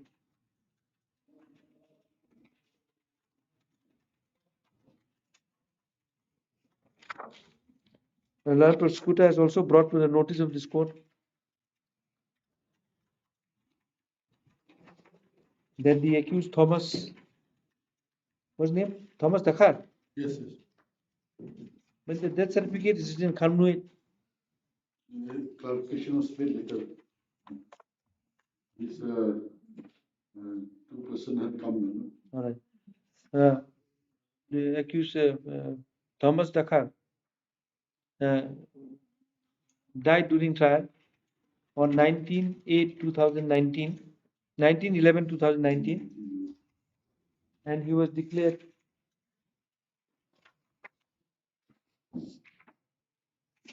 5th March 2021.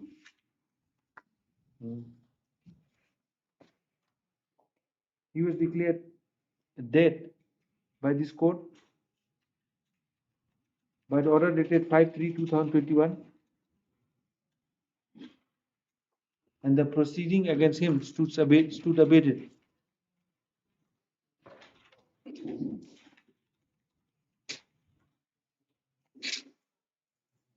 Full stop. Next paragraph. The prosecutor summed up his argument by submitting that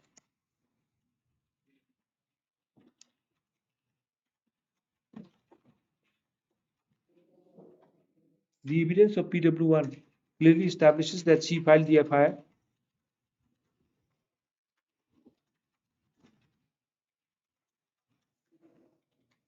The fact stated in the FIR was investigated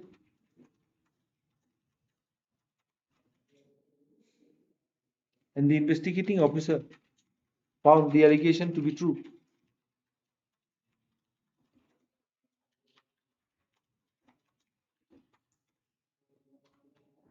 And filed a charge sheet.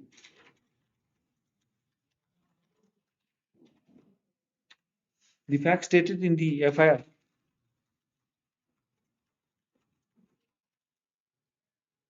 was the information received by PW1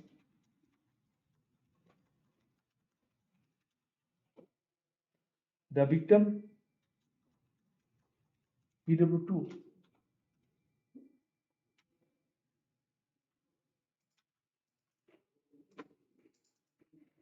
has established that the facts stated in the FIR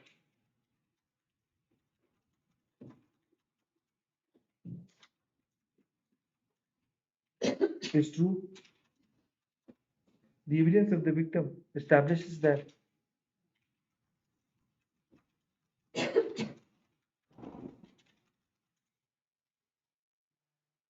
he was taken by the accused persons, but by the accused persons under the guise of collecting firewood. Thereafter, he was brutally beaten by the accused persons, stripped off, and then he was forced in a pond.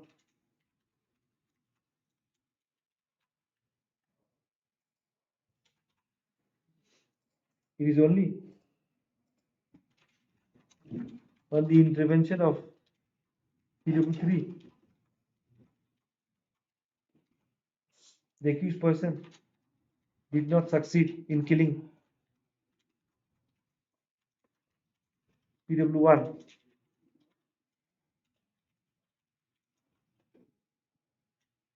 Had PW1 not intervened, had PW3 not intervened, the victim boy would have been killed by the accused person.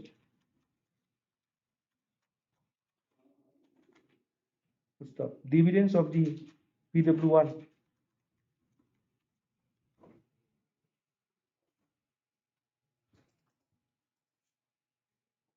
stands at a very is significant in as much as he is an injured witness. Should be PW2. PW2. PW2. He is an injured witness.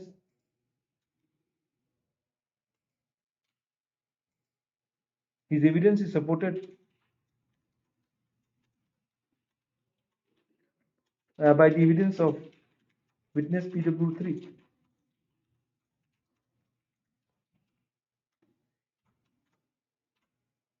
This is a case where the accused person had enticed PW2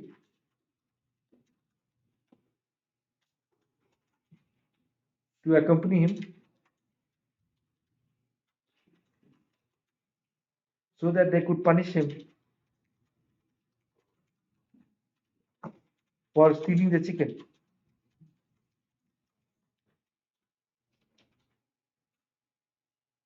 The victim PW2 fell in the trap of the accused persons and became victim of the crime.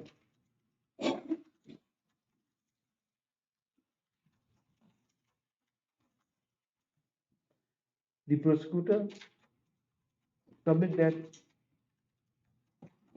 the witness PW2 has clearly established that he was assaulted by the accused at Dhaka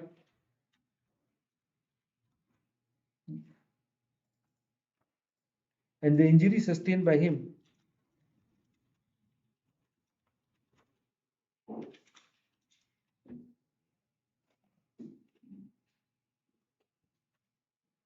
is found in the medical evidence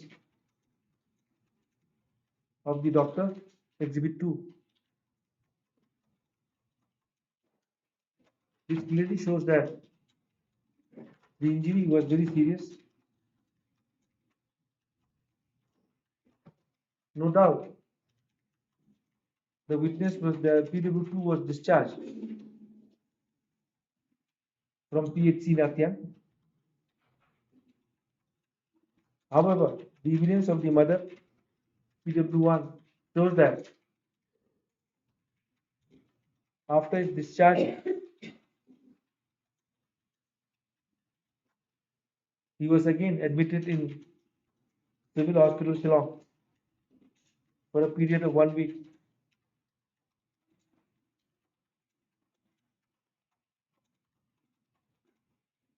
The prosecution through the evidence of PW2 and PW5, PW4 has established that the accused person had inflicted serious injuries to PW2 and caused grievous injury, which is punishable under section 326 IPC. Full stop. The prosecution submits that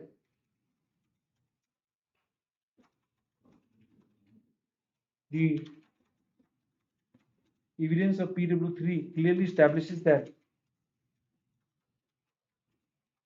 had he not intervened, the accused person would have drowned the PW2 in the pond, which clearly shows that the accused person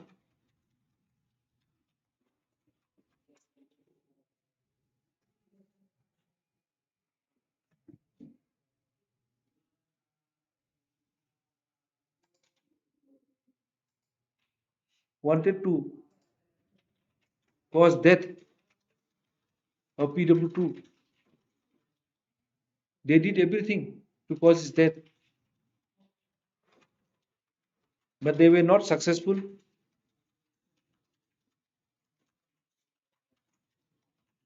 because of the intervention of PW3.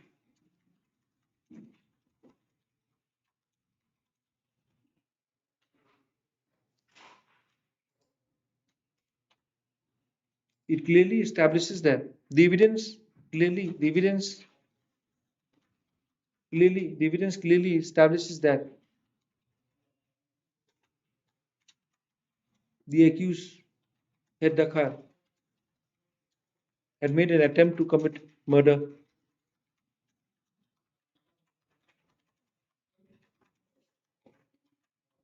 The prosecution prays for conviction of the accused under section 302 and 307 IPC.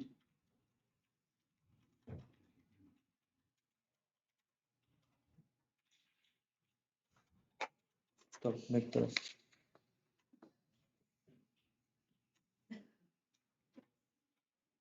It will be necessary for this court to formulate the points for determination for arriving at a decision under the light of the arguments advanced by the defense counsel, by the rival counsel.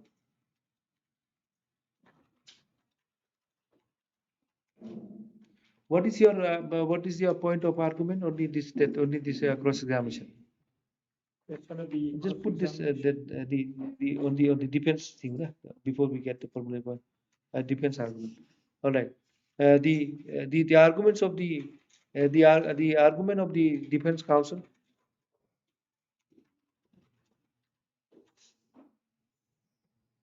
is briefly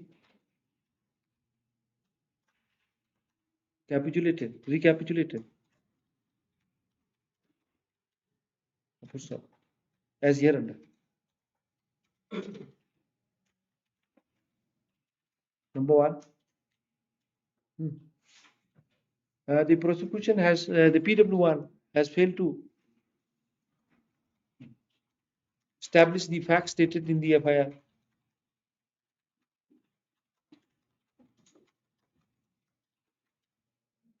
PW1, though claims herself to be the author of the FIR, however, she has stated in the evidence that she did not know the content of the FIR.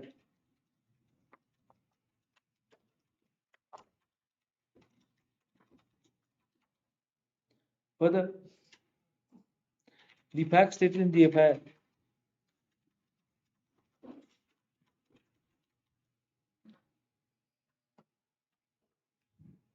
was informed to her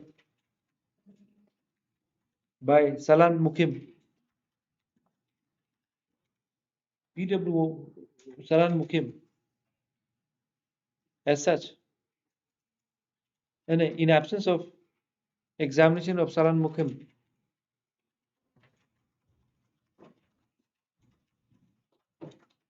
the evidence of the PW1 will fall under the mischief of hearsay evidence.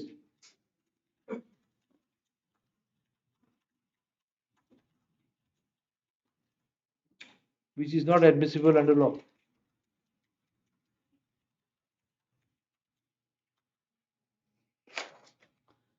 The defense submits that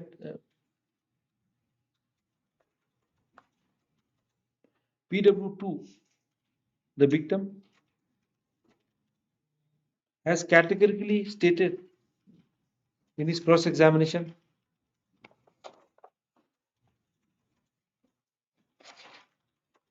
that the accused head Dakar did not physically assault him. The defense submits that the entire prosecution case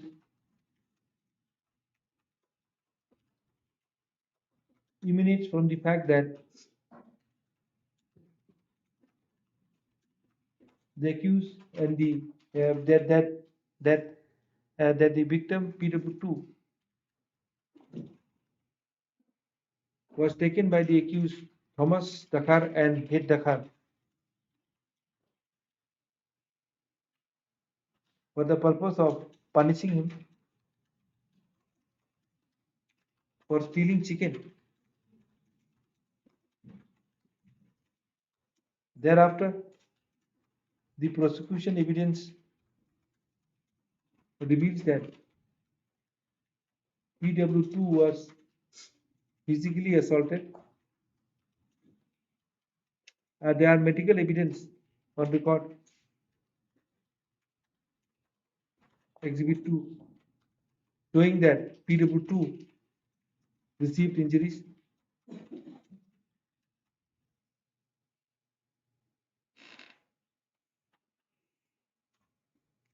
Who had caused the injury?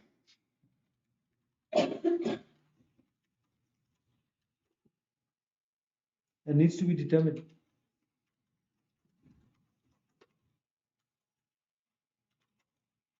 The evidence on record reveals that Thomas Dakar, bracket deceased, had slapped the PW1, PW2. However, PW2 has categorically stated that the accused head Dakar did not slap him.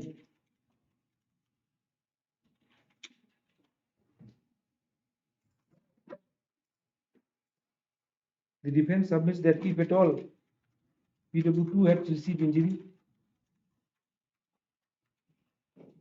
he had received injury in the hands of Thomas Dakar, bracket deceased. The accused head Dakar cannot be punished for merely being present there without there being any evidence to show that he had caused the injury.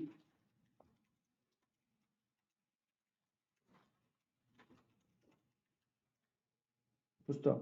The defense further submits that the prosecution's witness, the prosecution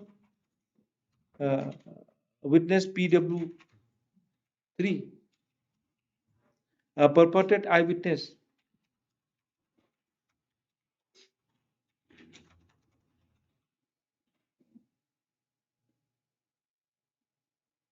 has nowhere stated that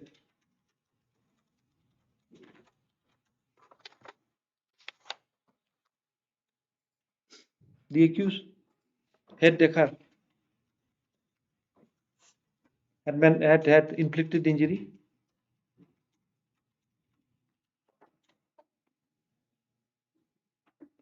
The evidence of PW3 reveals that the victim was slapped by Thomas Dakhar, bracket deceased, for the purpose of teaching a lesson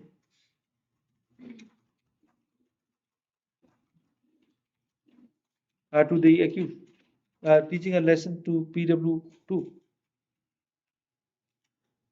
Full stop.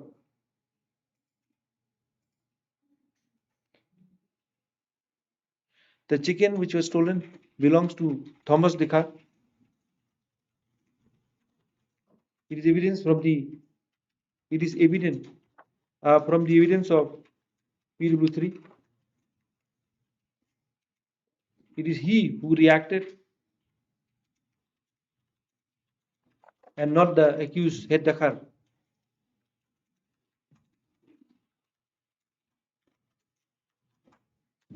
When there is no evidence, the defense submits that when there is no evidence to connect the accused with the injury, the medical report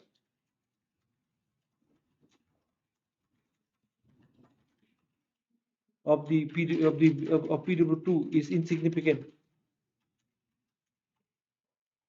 Qua accused head Dakhar. Full stop. The defense counsel submits that there is no evidence of attempt to murder.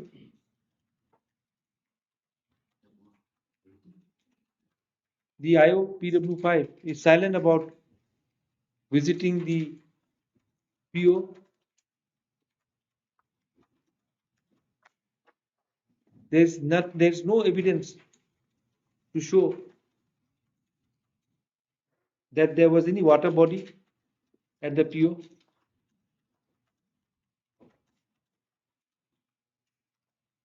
The medical report, Exhibit 2, does not whisper about the accused, about PW2 was forced in a pond. Full stop. The defense submits that the PW1 in the FIR had alleged that the accused, that PW2 was tied. Submit that in the FIR alleged that PW2 was tied with a rope. They say rope was tied with a rope. No seizure of a rope was made.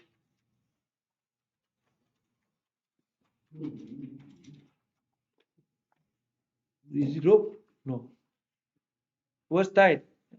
Just put the no rope. Was tied.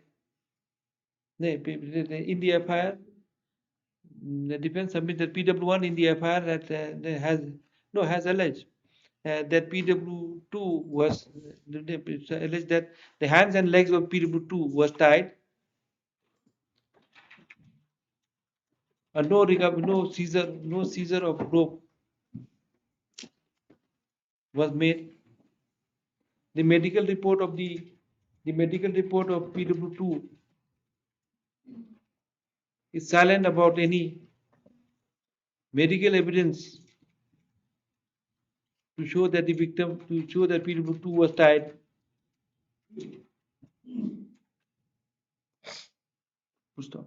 In absence of any such evidence,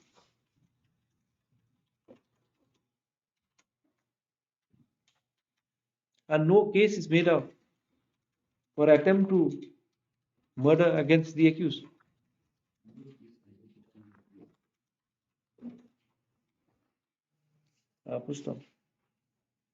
The evidence of the accused. The prosecution, the defense praised for this for acquittal of the accused for the offence charge.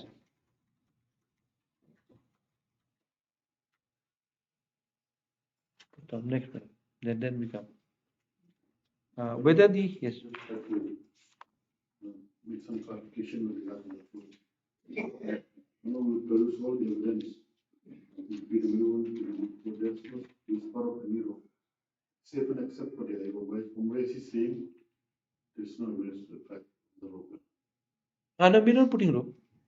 No, we are only on the FIR. In the FIR.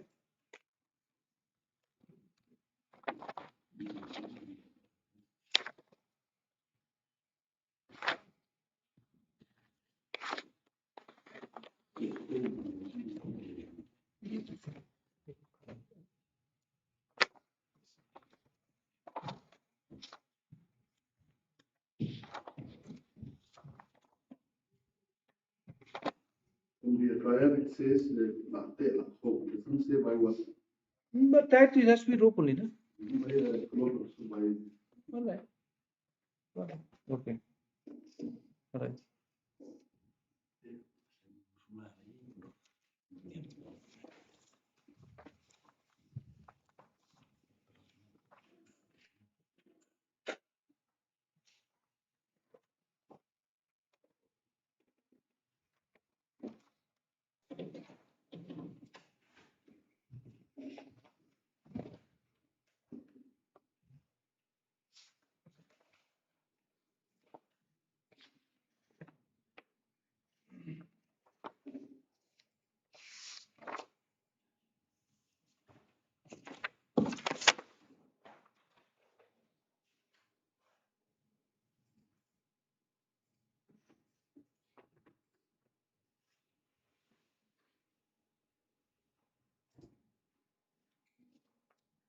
Stop. Next one. Whether the accused had Dakar along with the accused Thomas Dakar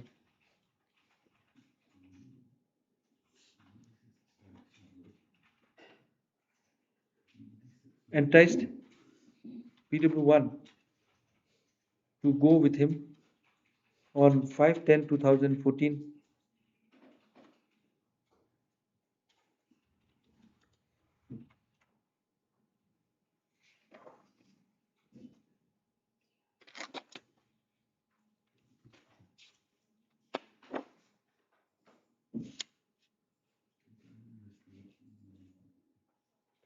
to Mopneng for collecting firewood. Number 2, whether the accused at Dakar inflicted injury on PW2 and the injury was grievous in nature.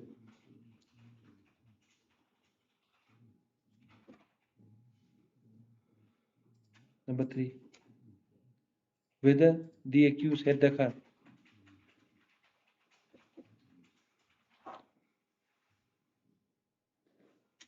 tried to drown the PW2 in a pond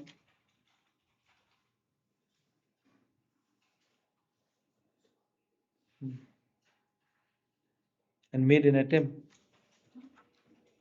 to cause death of PW2. Stop. Next one.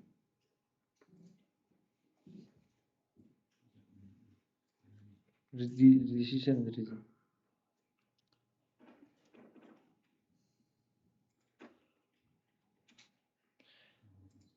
Whether the accused had Dakar along with the accused Thomas Dakar enticed PW2 to go along with him on 15/10/2014 to Mopanyang for collecting firewood. In the instant case, There are two eyewitnesses, PW2 and PW3. It will not be necessary to comprehend the term eyewitness.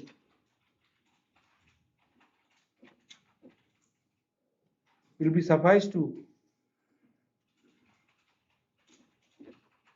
say witnesses who have seen the incident are eyewitnesses.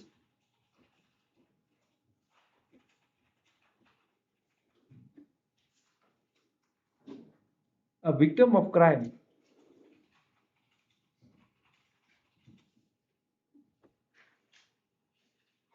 is an eyewitness. He is the best person to reveal about the incident. Ordinarily, he will not implicate a wrong person,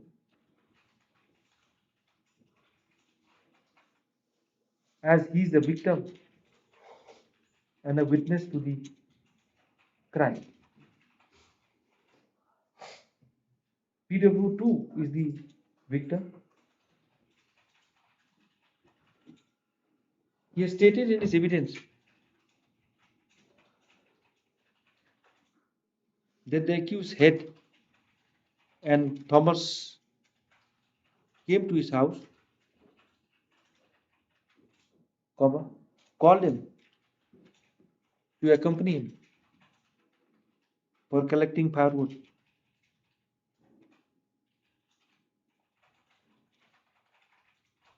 The accused went,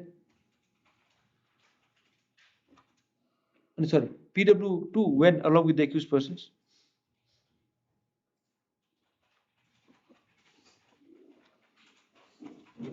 On reaching a place at Mopnia,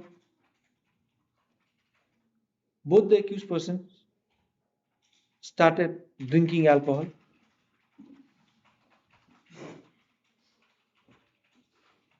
They got drunk.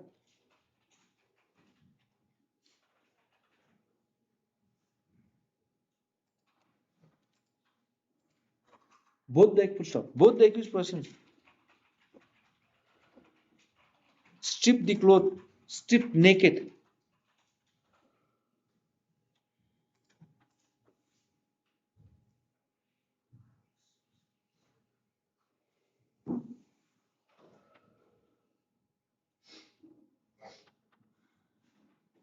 And forced the accused on the ground. Forced PW2 on the ground.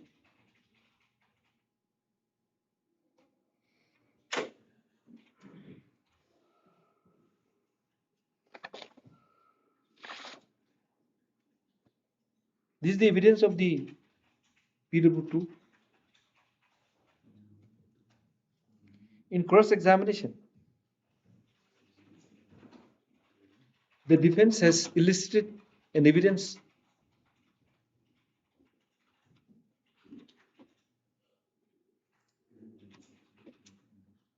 which reveals that PW2 had stolen a chicken from the rooster of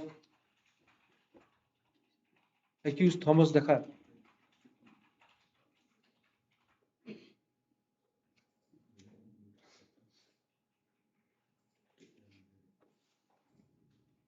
And the accused wanted to teach a lesson to PW2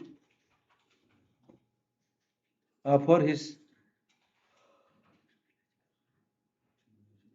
nefarious act, for his illegal act.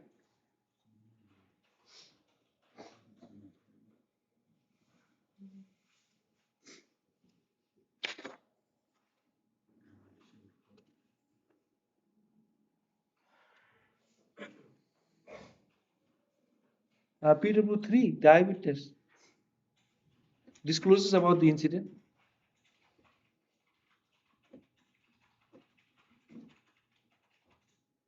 Under what circumstances the accused was with the, under what circumstances PW2 was with the accused persons at the PO?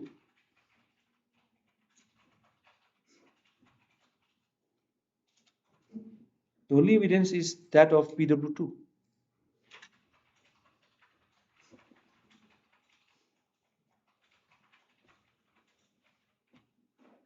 The evidence of PW2 has come under the backdrop of the accused, backdrop of the evidence that PW2 was not mentally sound. PW1 has stated in the evidence, PW1 has stated in the evidence, which corroborates with the evidence of the doctor PW4.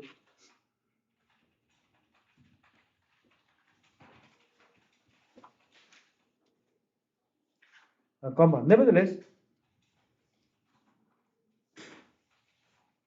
during trial, no evidence has been brought or elicited to manifest that PW2 was not competent to depose, and his evidence cannot be considered.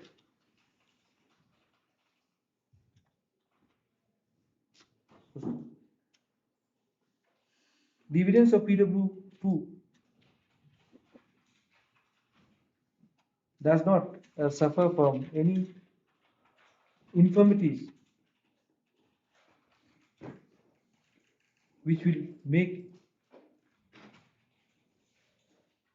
it disbelievable.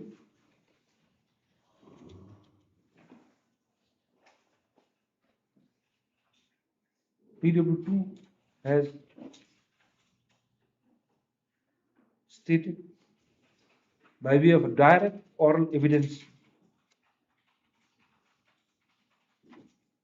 that the accused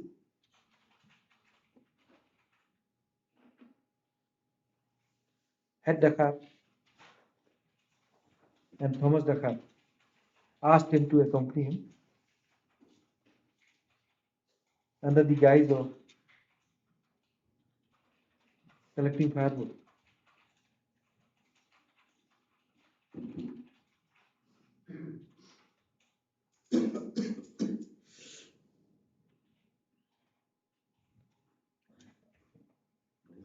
This point for determination will determine if PW1, PW2, PW2 was 65 is kidnapping or abduction? Whether PW2 was abducted. Kidnapping or abducting. PW2 was abducted, kidnapped by the accused.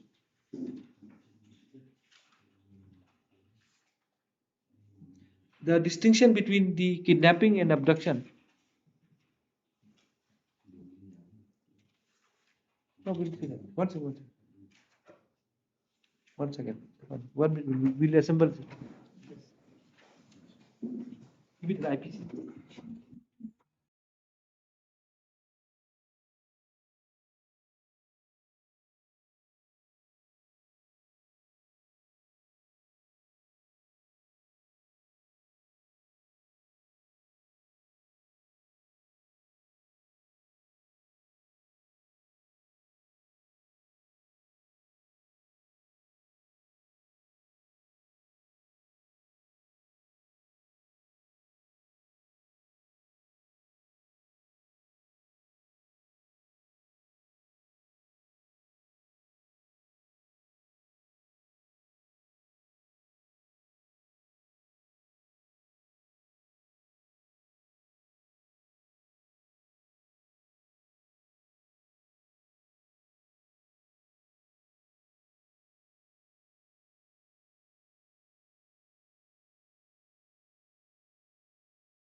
What line?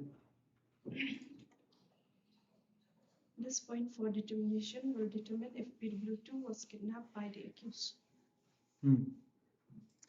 Kidnapping has been defined.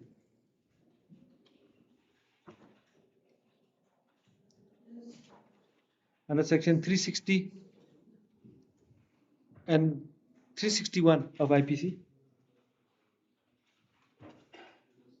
And abduction has been defined under section 362.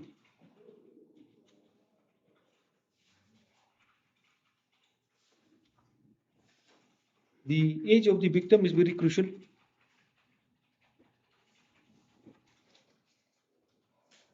For the purpose of determining kidnapping,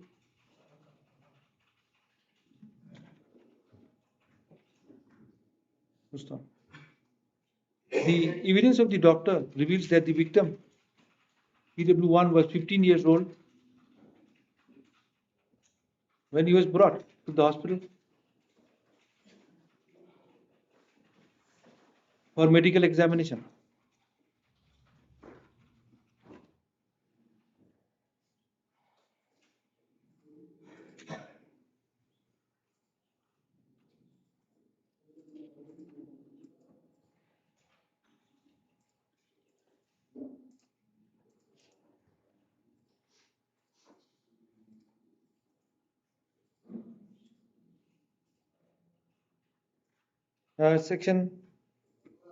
The definition of kidnapping under section 361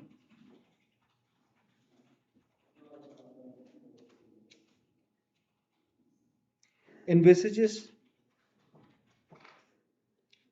whoever takes or entices any minor under the age of 16 if male, under the age of 18 if female, or any person of unsound mind. This is not a case of the victim has been PW2 has been declared a person of an unsound mind.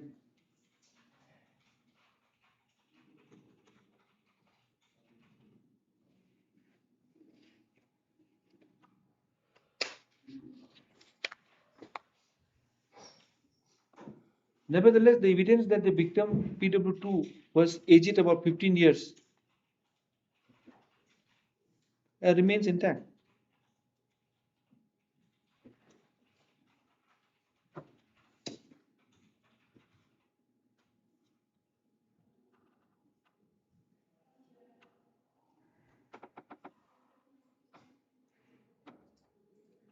The PW1 is the guardian of PW2.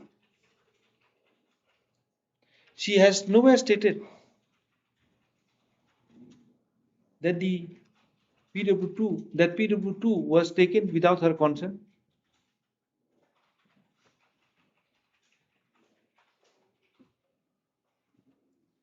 On contrary, she has stated that PW2 was invited for work. The evidence of PW2 also reveals that he was called for a work by the accused person.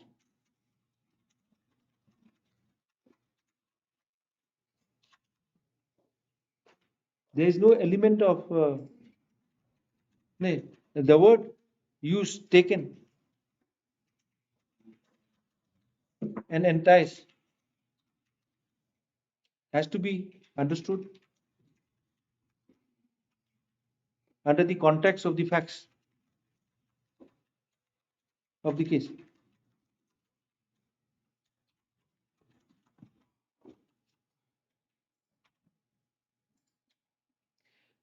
The accused PW2 has stated that he accompanied the accused for what?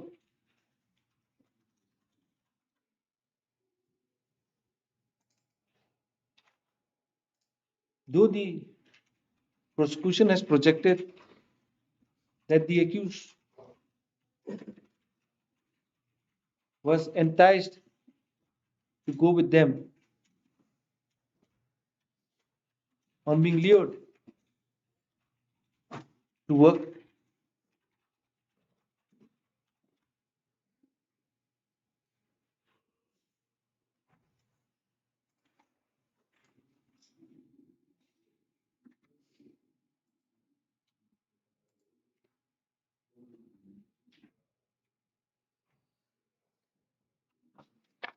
this court finds that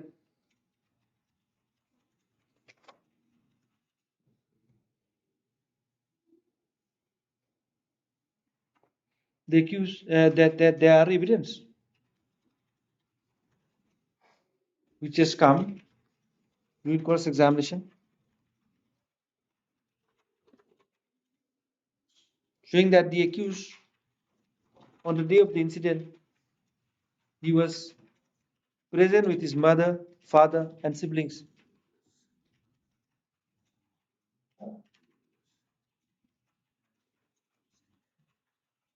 How did he go along with the accused?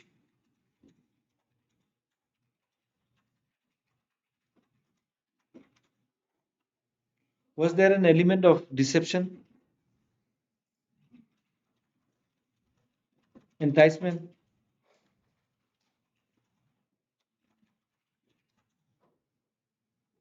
It has to be established by the guardian.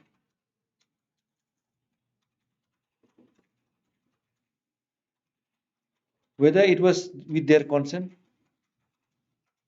or not, it has not been established. It is for the prosecution to establish.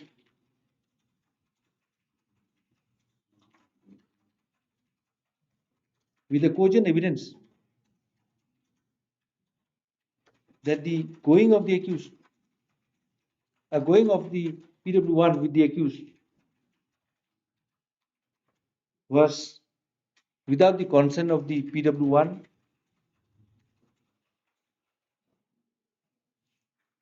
or the parents.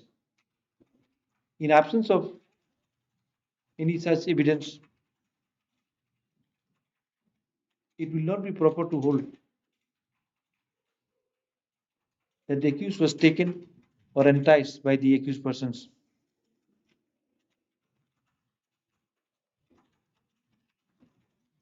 To go from his house to Mopenang. However, the prosecution has established that the accused took. However, the prosecution has established that that PW2 went along with the accused persons to Mopenang, but not under enticement. Next. Whether the accused had the car inflicted injury on PW2 and the injury was grievous in nature. Stop. Next para. Here again, the evidence of PW2 is very vital. As discussed above, PW2 is an injured witness. He has categorically stated in his evidence that on reaching the PO, both the accused persons started consuming alcohol. They got drunk, stripped PW1 to naked, thereafter assaulted PW2 with their hand. They also pushed PW2 inside the pond and he sustained injury.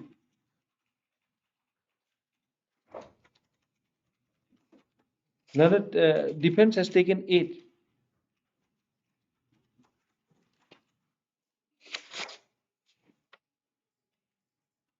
Of the cross-examination of PW5 that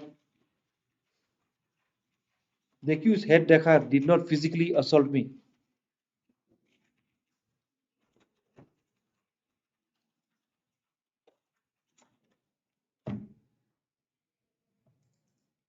To argue that the accused head Dakar had no involvement in causing injury. Full stop. Evidence. While evaluating the evidence has to be read as a whole. Evidence cannot be read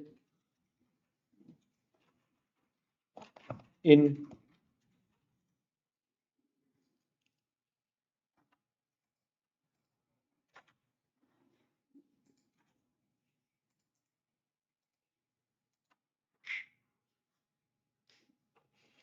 evidence cannot be read in isolation.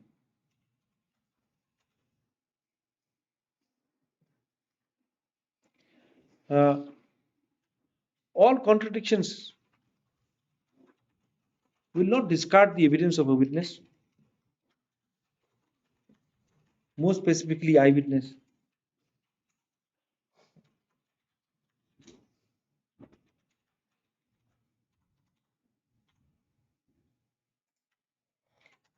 It will be gainful to rely on a decision of the Honorable Apex Court in Rami, R-A-M-M-I, Rami, about the state of MP,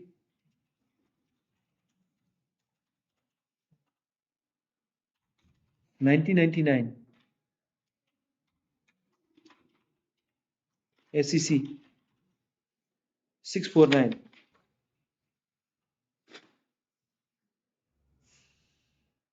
para 24.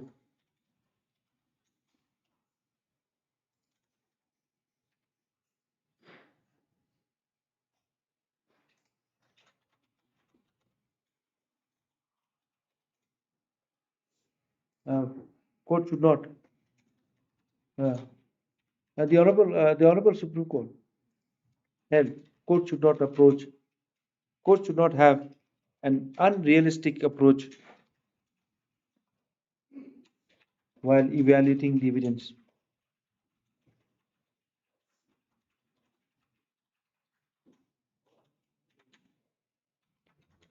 Post up. The above, the argument of the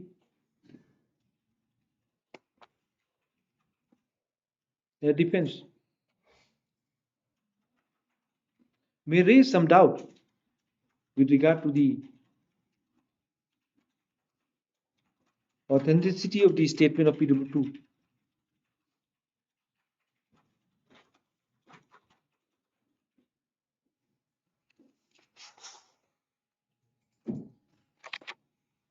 And in event of the evidence being not wholly reliable, corroboration is necessary.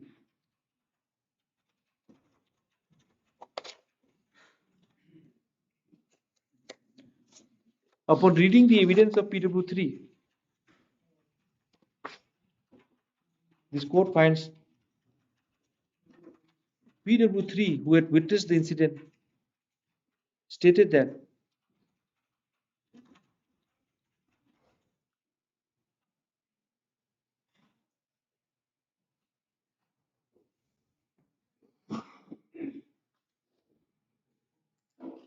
as per my knowledge, they stated that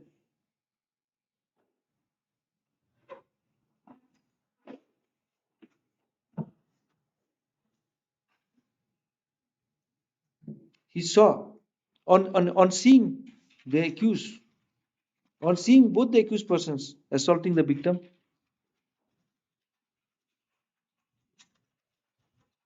he requested the victim, he requested the accused persons not to assault. The accused person threatened him. The evidence of PW2 corroborates with the evidence of PW4, PW3.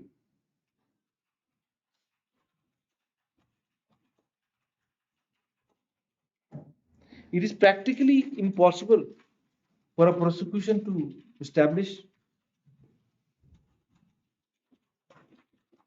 if there are more than one accused persons,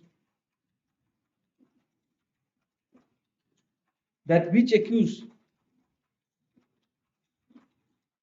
had delivered, which accused had planted the blow on which part of the body.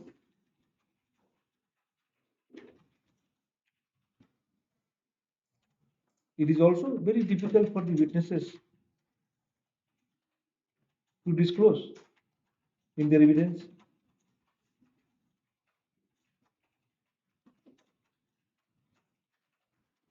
which accused had hit on which part of the body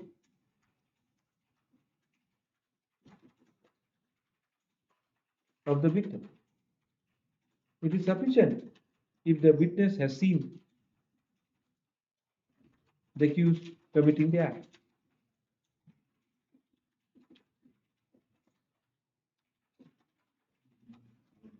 The medical report produced by PW5 clearly establishes the injury suffered by the victim PW2. The victim was medically examined on 16/10/2014, immediately after the incident.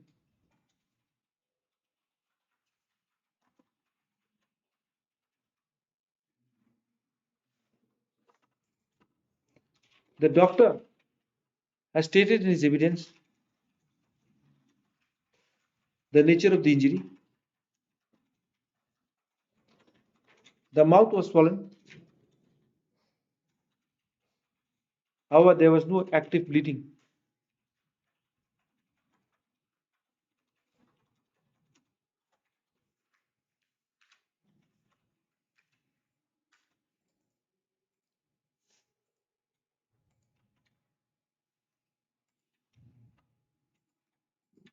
The mother of the victim stated in her evidence that though the victim was not recommended to be admitted in civil hospital Shillong,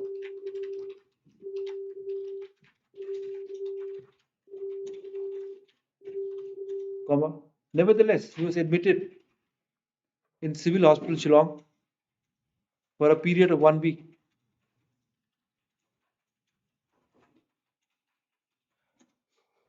Stop. The doctor PW4 would examine the victim has stated in his evidence that the injury was simple in nature.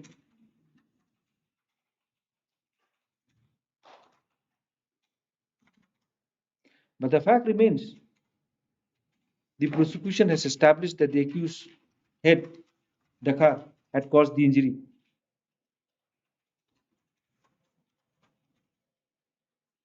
To PW2 on 15/10/2014. It is the nature of the injury which will determine the punishment.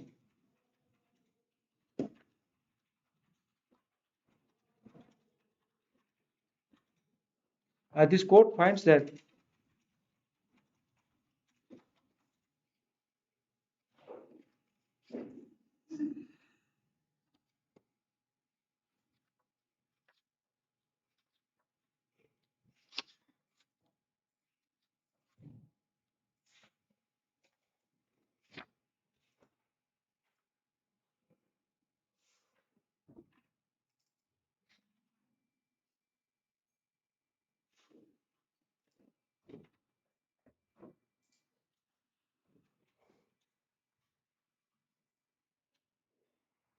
Grievous injury has been defined under section 320.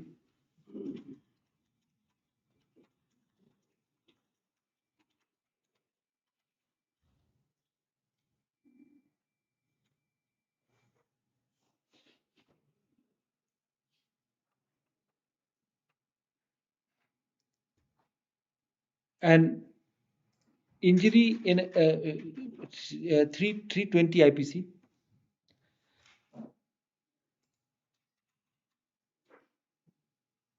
Grievous injury, no, grievous hurt, defined under section 320. If grievous hurt is caused by using dangerous weapon, it is punishable under section 326.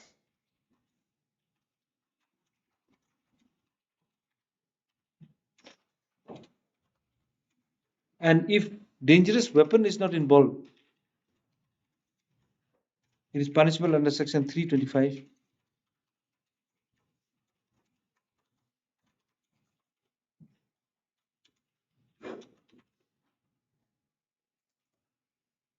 This is a case which will fall under section 324. Even if there is no dangerous weapon involved, but the manner in which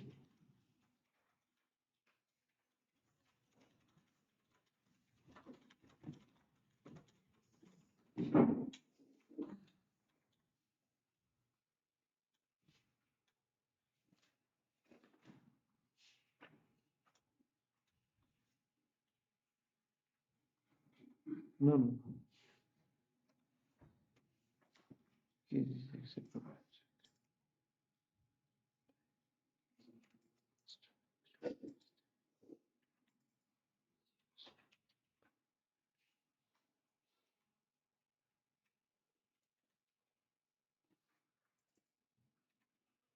No, this is a case which will fall under section 326, 323.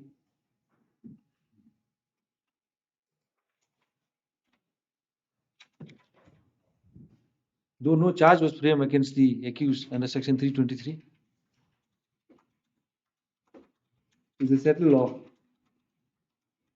Even if the charges are not framed, if the accused is punished for an offense lesser than the lesser punishment for the offense charge, he can be convicted for the said offense.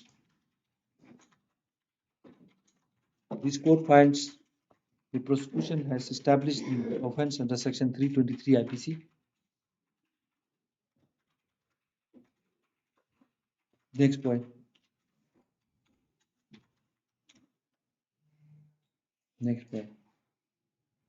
Whether the accused had the gun, tried to drown PW2 in a pond and made an attempt to cause death of PW2.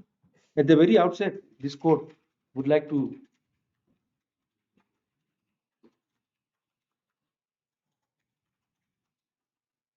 observe that the investigation was carried out very casually.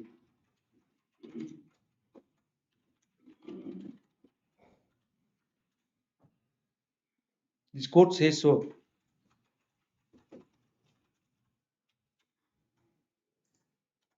For the reason hereunder.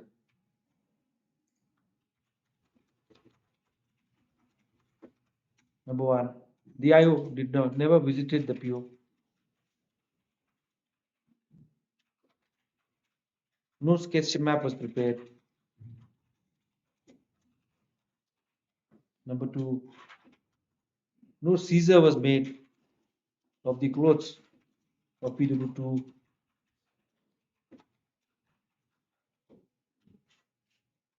No endeavor was made to carry out investigation with regard to the drowning of the accused.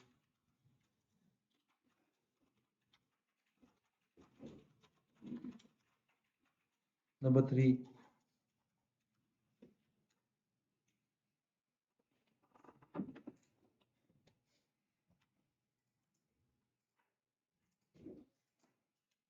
no endeavor was made to collect evidence, to collect medical evidence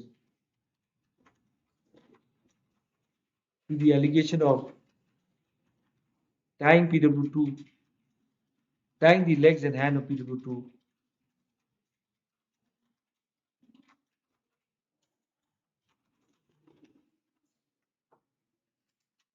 attempt to murder is a very serious charge.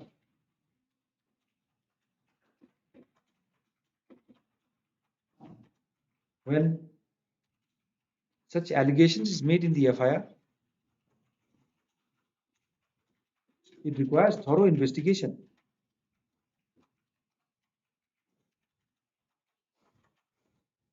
One may not lose sight of the fact that with the allegations in the FIR,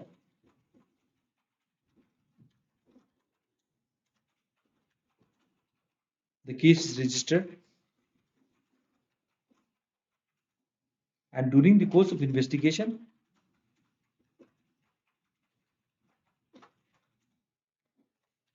the investigating agency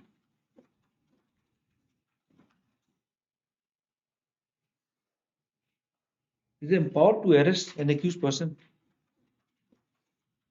without warrant.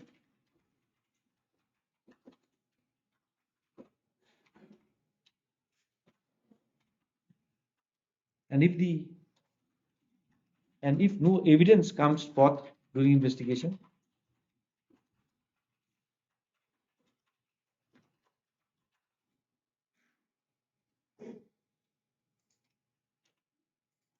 it has to be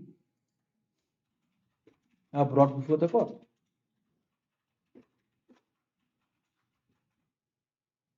Unfortunately, an allegation which triggers the FIR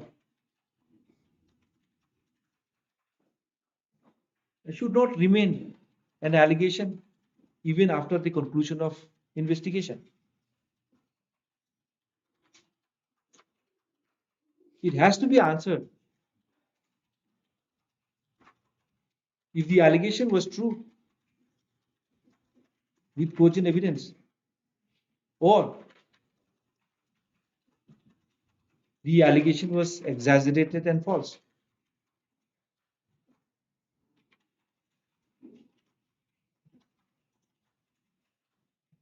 If allegation is not investigated,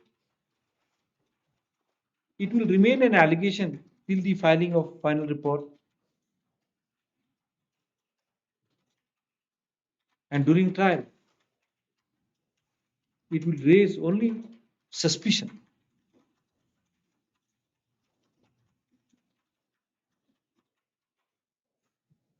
No matter how strong suspicion is, it cannot take a place of proof during trial.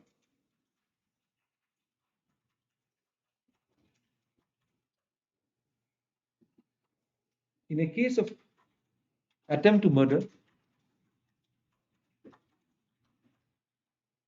the prosecution has to establish that the act of an accused was a culpable homicide amounting to murder,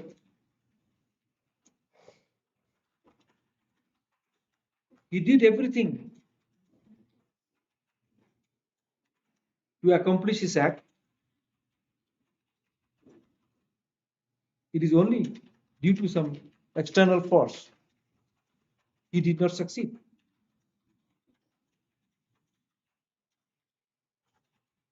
Had he not succeeded, had there been no intervention, he would have succeeded in committing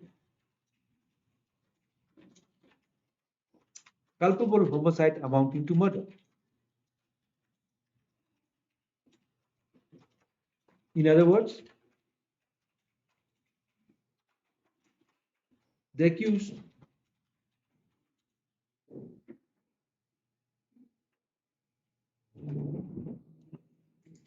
the act of the accused was a culpable homicide amounting to murder, but he did not succeed.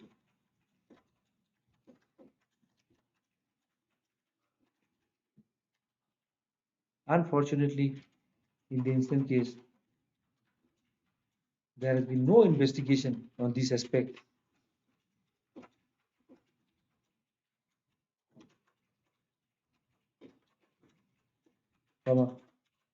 If there was no investigation, it's obvious there will be no evidence during trial.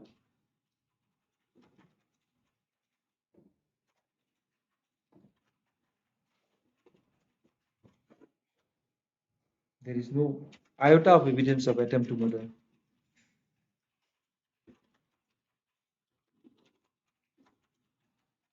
The accused had Dakhar is acquitted of the charge. Nay. Then we did last paragraph conclusion. Evidence of murder. Then conclusion. For the reason discussed above, the accused had Dakhar found guilty for an offence under section 323.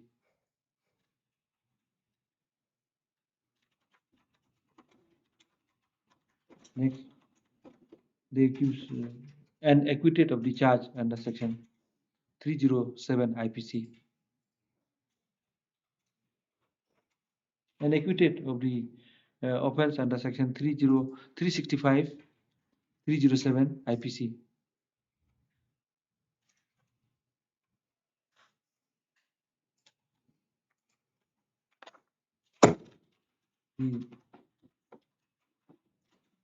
The non-bailable warrant shall be issued against the accused and notice to the bailers. Presence of the accused is necessary for sentencing him, for hearing of sentence.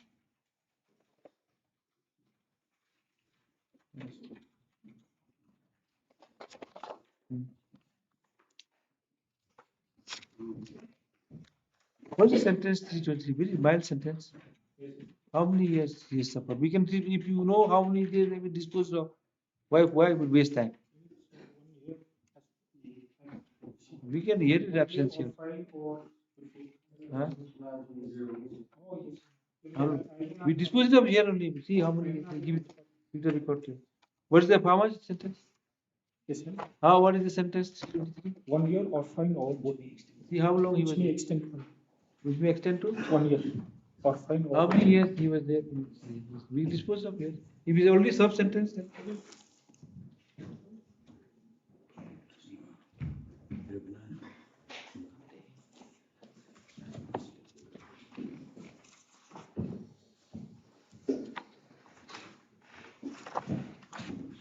When he was arrested? Arrest in the 16 or 17. 16. When he was released?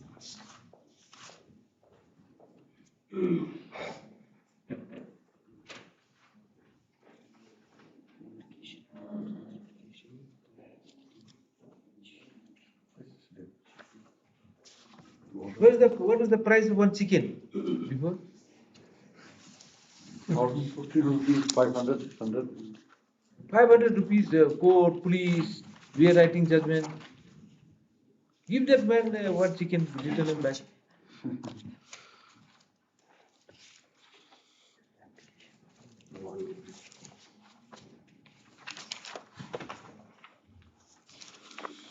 Bill one is there? Yes, 24, 10, 14. Sorry. 24, 10, 27 October. 24, 10, How long in 14. jail?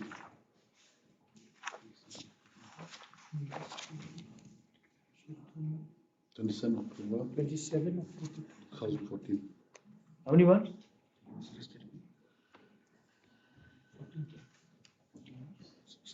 16. Stay only for few days. Then we'll punish him. Arrested on 17, 10 days. So let's punish him.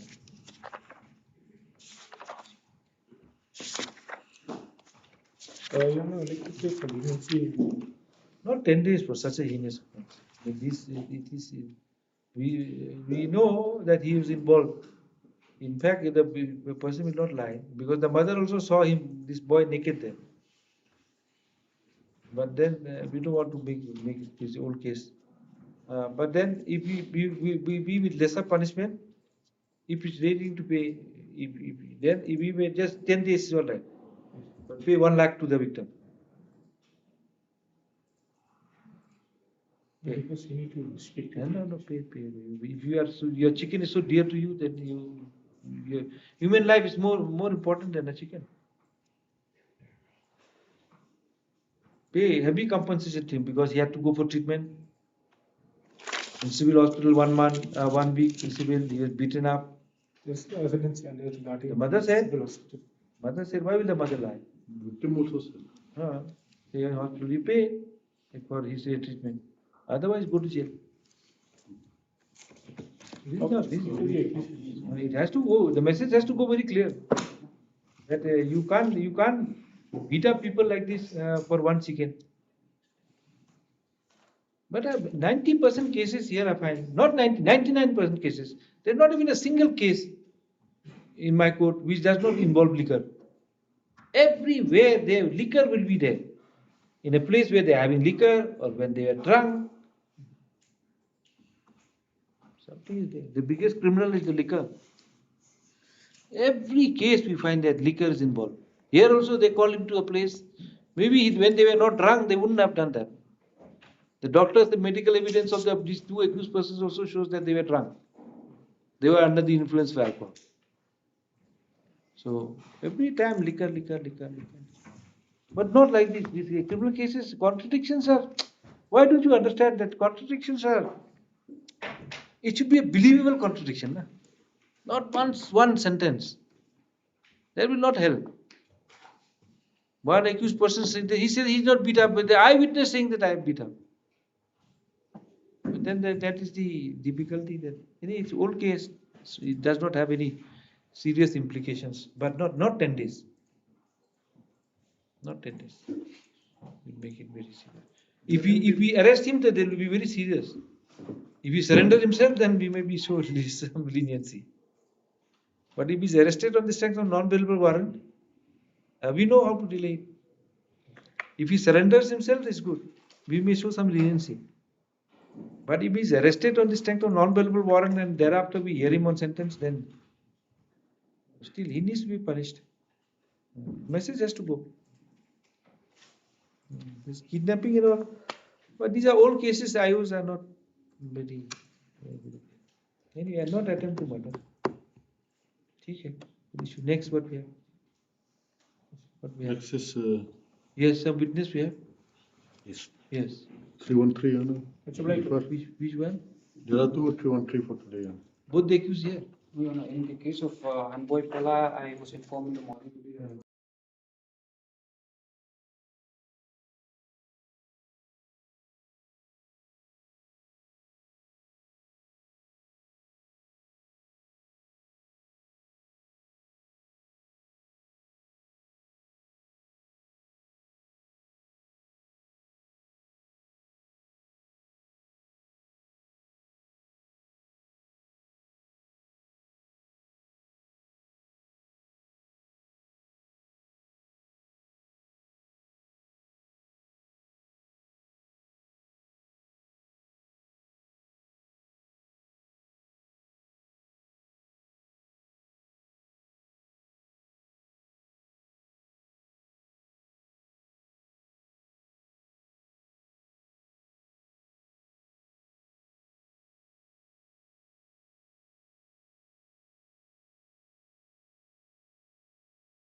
16 witness examined?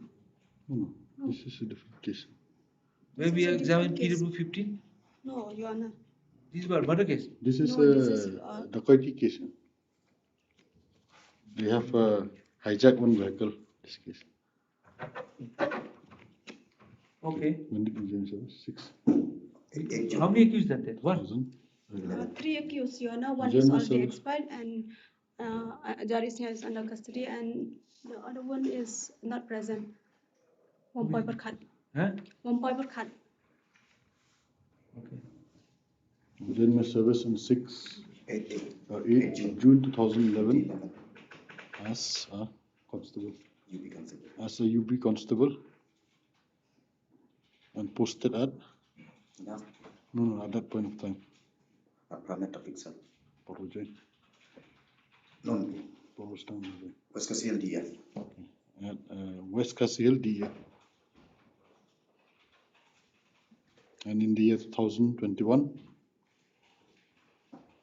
In the year 2021, I was posted at Parliament of Excel. presently, Presently under FPS. presently I'm posted at Amlara PS as a constable. Yes. Okay, tell us about the instant case. What is your role in this case? My role is that on the 2nd March, 2021. Please continue. On the 2nd March 2021, the IOSIA AR Marat Continue. the IOSIA AR Marat says one truck bearing registration number PR01W1807. Which Yes, please tell slowly. TR. TR01W Continue. 1807. Okay. From the driver, and then they brought the truck to the OP Kanang, and then from the truck he says From the driver.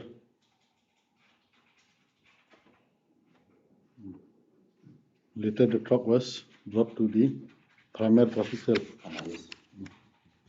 Okay, continue. And then from the truck this is dry cakes and then Dry cake, noodles. Yes. dry cake, and noodles. You remember the quantity? And then again he sees the truck along with the documents and all, driving license and documents of the truck.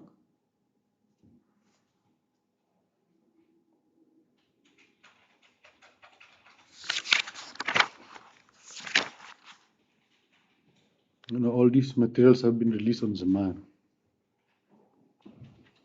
Let me go. Giving evidence to understand. Yes. The material seized was released on Zimmer.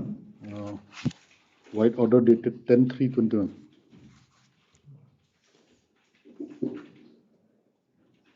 To the owner.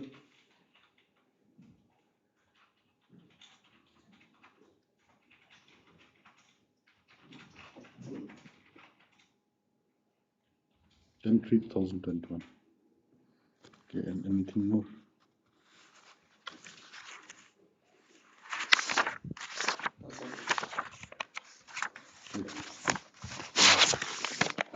I'll show you this. Is this a report prepared? Yes, this is my signature. Yes, number 2. Okay. I'm being shown Exhibit 2.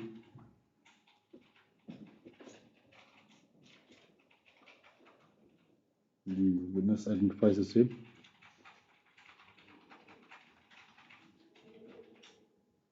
And his signature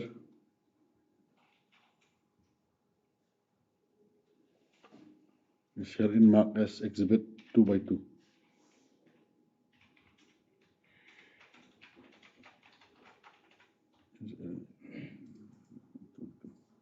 That's all.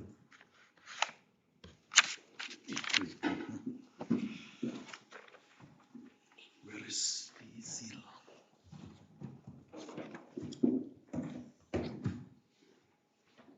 So, do you know who prepared the Caesar list? Yes, the IO. Ayo, Yes. name?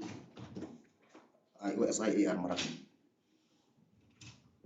It was the IOAR, AR Marak, who prepared the Caesar list. Do you know the content of the Cs before you sign? Right click was approximately 350. No. My question is, before sign in the Caesar list, did you know? Oh no. After he had done the seizure, and then he has counted the packet or weighed it, and then he told me that. Which means you know. Yeah. Yes. I know about the content of the Caesar list. And how many of you were called to sign in the Caesar list? I remember two of us. One is HC Adhikar. We were called to HC Adhikar.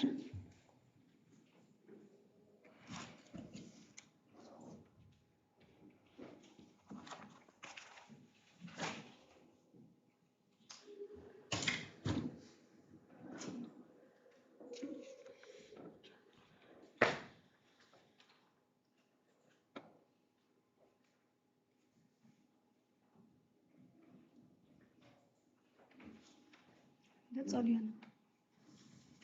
Further evidence. Yes, next.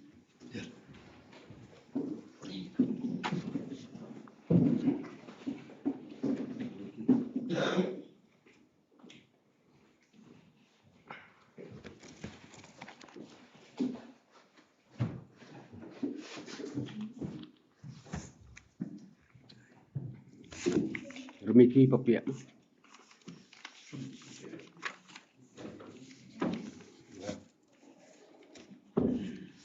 Please take vote.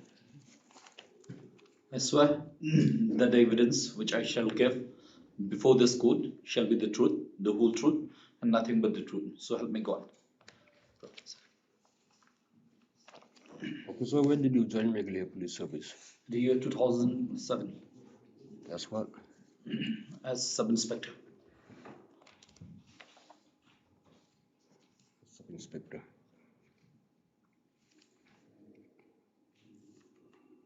And where were you posted? In the year 2014, I'm posted in Ruliang Post.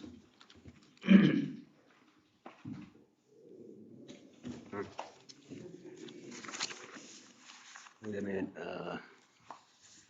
SI in 2007? 2014. No. You joined In police service the in year 2007, yes. As SI. As sub-inspector of police. When did you get promotion to inspector? In the year 2023. Was promoted to rank of inspector in the year 2023.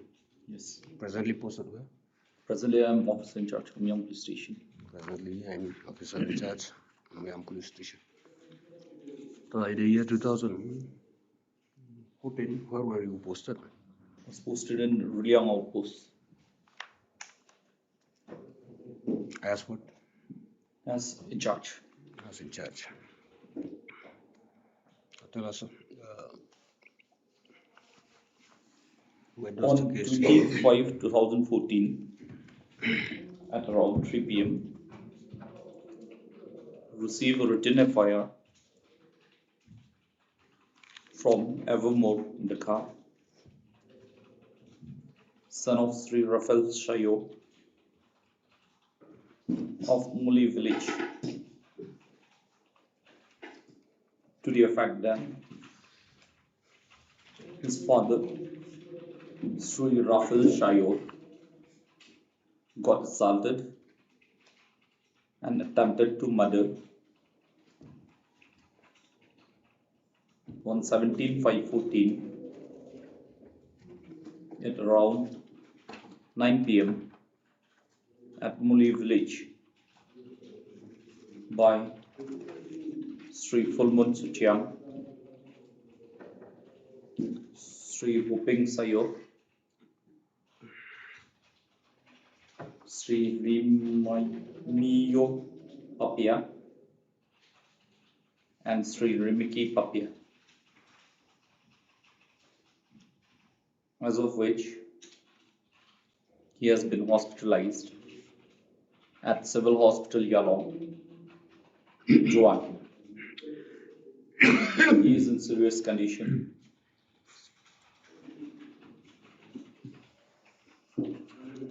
Hence received by Liang Outpost GD number 6 dated 20/5/14 and forwarded to officer in charge Joy Police Station for registering the case.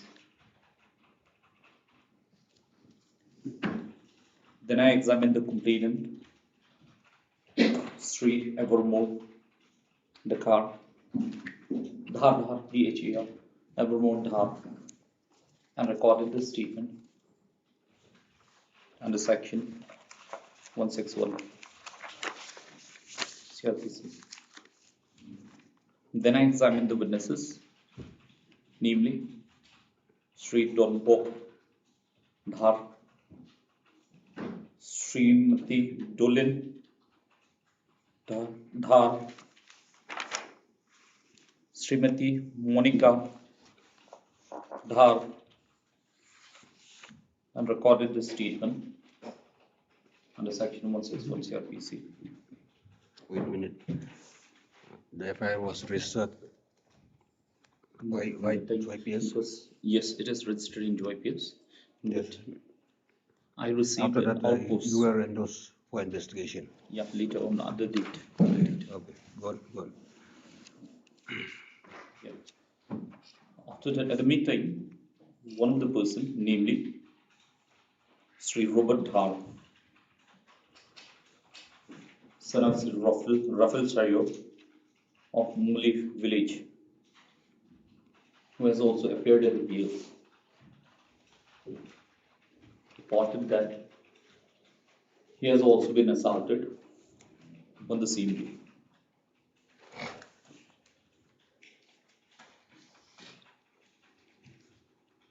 Then I examined the victim, Sri Robert Dhar, and recorded his statement under section 161 CRPC. Then I left for Civil Hospital Yalong and submitted a medical requisition in respect of victim Sri Rafal Shayo and Sri Robert or BRT Robert Dhar, and accordingly I obtained the medical report of Sri Robert Dhar. However, the medical report of Rafal Sayo could not be received as the attending doctor was not on duty.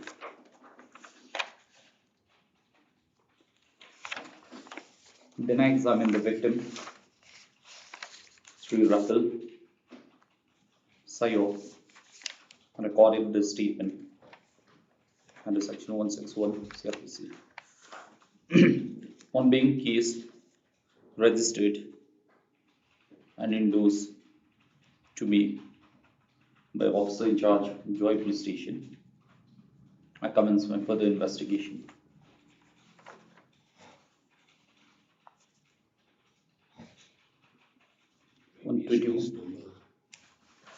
Registered by Joy PS case number 135 under bracket 5 14 under section 326 slash 307 slash 34 IPC. On 21st 5 14 21 5 14, I proceeded to Civil Hospital Yalong and met the doctor attending the victim Rafael Sayo and obtained the medical report as supplied by the doctor. Then I examined the doctor. He worked LIDOR PHIBAT LIDOR LAIDOR Taryam of Civil Hospital Joy, attending doctor of the victim, and recorded his statement. On 22nd 5/14, I proceeded to Mumuli village, Dong Ning NEING Shnong. On arrival at the village, I met the family member of the victim and headman of the village and proceeded to the PO at the roadside at the village Dong Ning Song Dong Ning Shnong Muli Ning Shnong Muli. It is learned that on the day of the incident, the crowd has gathered at the PO.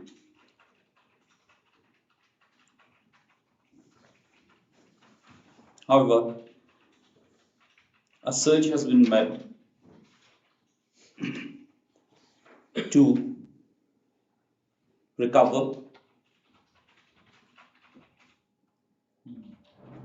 the weapon of offense, firewood, knife, but it ended in vain.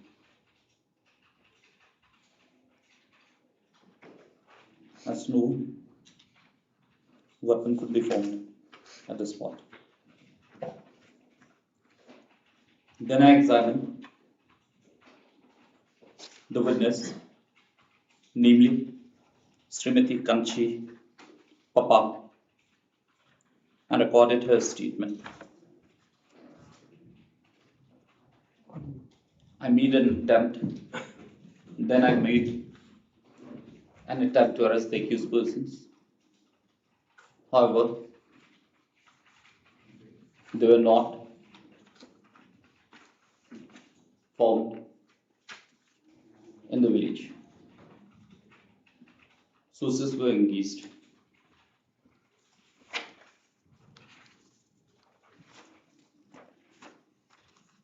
On 28/7/14,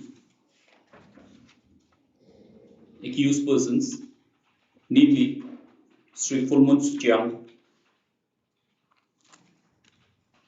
Sri Rimi O Papia, Sri Hoping Star Sayo, and Sri Rimiki Papia appeared at the PS at the OP along with the court order dated 11/7/14, passed by the Honorable Session Judge Joy, where the accused were granted interim bail.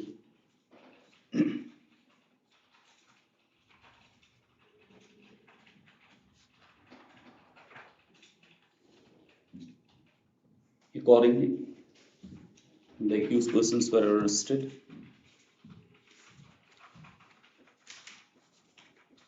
and I interrogated the accused persons one by one and recorded their statement as revealed.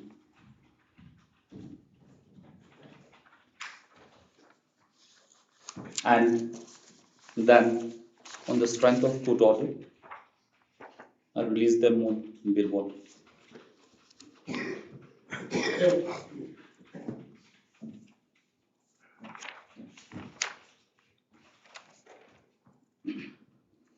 On 11/8/14, I submitted charge sheet against the accused persons,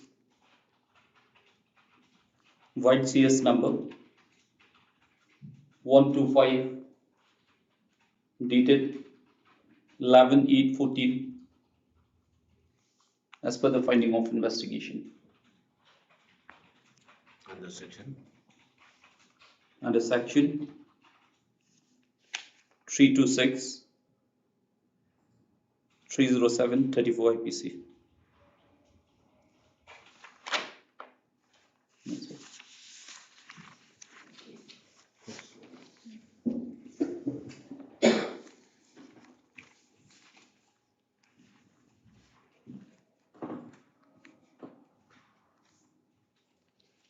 Okay, officer, as per your investigation, is it correct to say that the accused Remio, Hoping, and the victim Raphael and his son Robert Dhar were in the liquor shop of Kanchi Papang?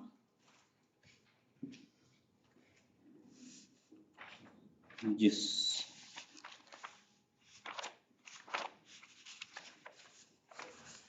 Yes, they were in the liquor shop of Kanchi Papang. It is a fact that the accused person, the accused Hoping Star Sayo, Remio Papia, and the victim Raphael Sayo and his son Robert Dhar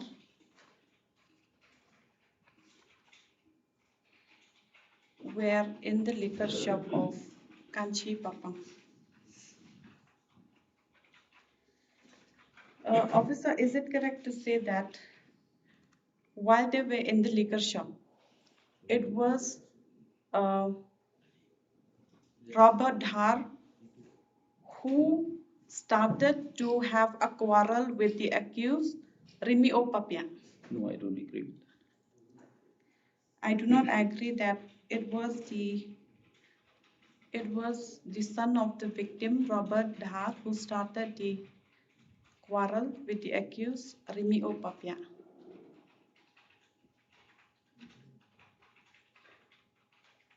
Now, officer, you said that you have recorded a statement of Kanchi Papang. Please, Yes. can we refer from the statement of Kanchi Papang?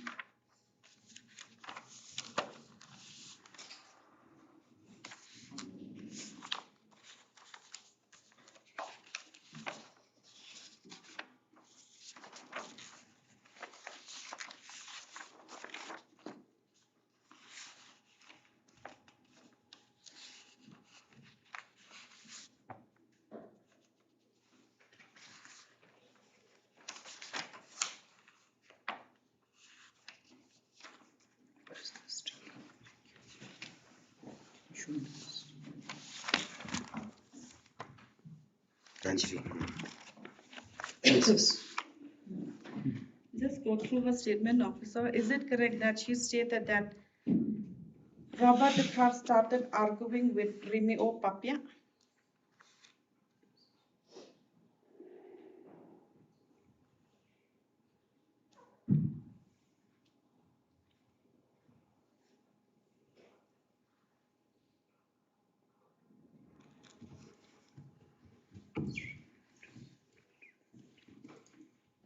How much time will take? We'll take it after lunch. Robert Dhar Okay. started arguing. So we'll take it after lunch. Sure. Okay. Another case also. Yes, die. yes. Two Take up. cases. Sir, After just lunch. finished this question. Okay, please. Yes. Robert Dhar started arguing with Remio Papia. Is it correct? As per It's her statement? arguing. Yes. It's not So fighting. is it correct? Yeah. It is a fact that as per the statement of Kanchi Papang, It is after, just one point. only that one. Yeah, it is with how he Yes. started. It is the Robert Robert Dhar Dhar. started arguing with the accused Remio Papia. Yeah, after he put the hand Only on. that much.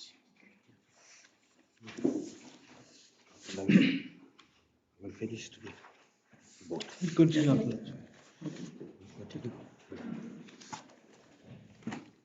Lunch. Thank you.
This 4% they were drinking liquor in the shop of Kanchipapa.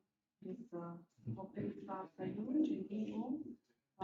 They are not drinking together. They are not Yes, drinking. yes, but they are having liquor. They had a liquor at the shop. This is a fact that Hoping stars Sayo, Rimio Papia, the victim, and Robert Har were drinking liquor in the shop of Kanchipapa.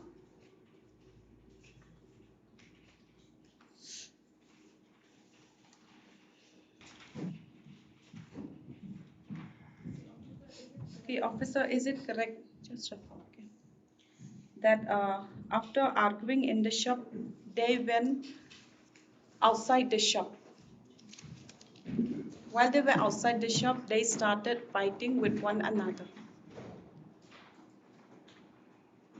Fighting started inside only. They went outside then.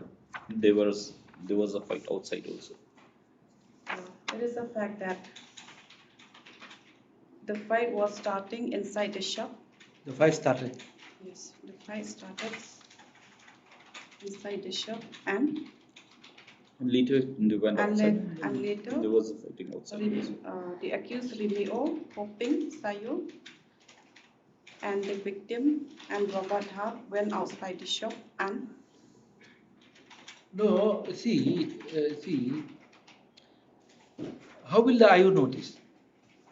so He was it's not there. from his investigation only. As No, per the his statement, investigation, yes, which part of the investigation says so? from the statement of Yes, Kanchi Papa. yes. Come to that. He was not there. So if he is saying that it is a fact that the fight started means, how can he say? He did not see. He's not a witness to it. If it is from his investigation, then which part of the investigation? He's saying from which part of the investigation, which is the witness or which witness has stated this. So From the statement of Kanchi Papa, Your Honor. yes. Bring that one. Otherwise, how? Yes, How can it he is say? a fact as per the statement of from the starting. It is a fact that the witness Kanchi Papa. stated before me, huh? Stated before me, yes sir. He stated this before you? What she saying? Yes sir. It is the statement of Kanchi Papang. Yes. She stated before me. That way. Not the IO. IO not there. Nah, he collected evidence.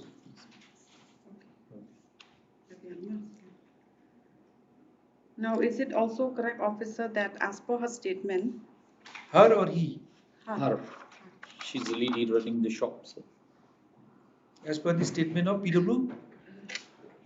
Or you give the name? Kanchi Papa. Kanchi Papa. This one also liquor. It's a liquor shop.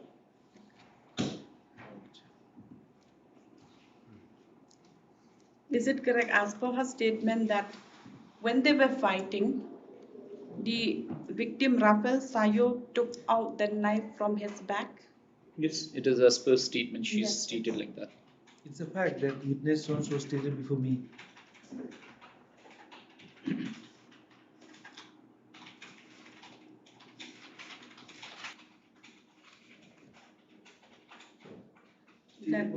That Rafael Sayo, who is the victim, took out knife from his back.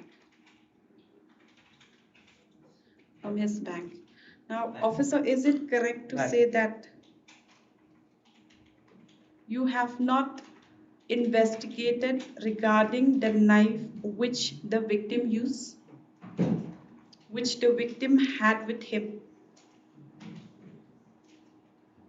No, actually, the knife which I went to search. See, first, my question is very simple because she saw that Rafael Sayo took out the knife from his back. My question is it correct you have not investigated into the knife which Rafael Sayo had with him when the fight broke out? No, I didn't find the knife.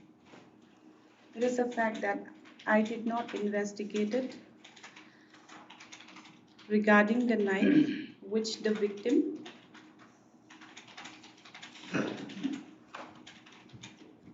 took out from his back.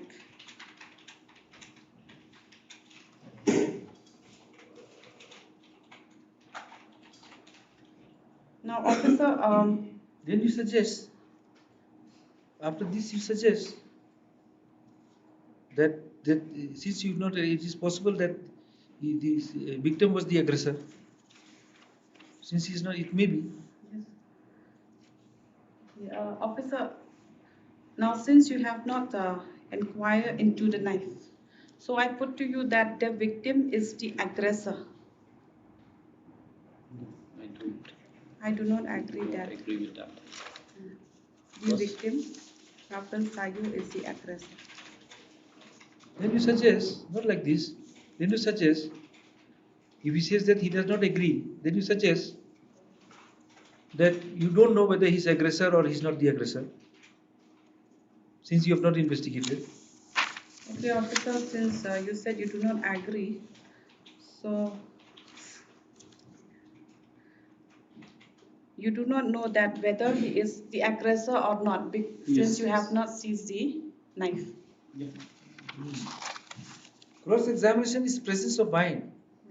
You can never prepare cross-examination. You have to wait for what the witness is answering. It is a fact that I cannot say if the witness, this Rafael Sayo was the aggressor or not, as I have not investigated this aspect of the matter.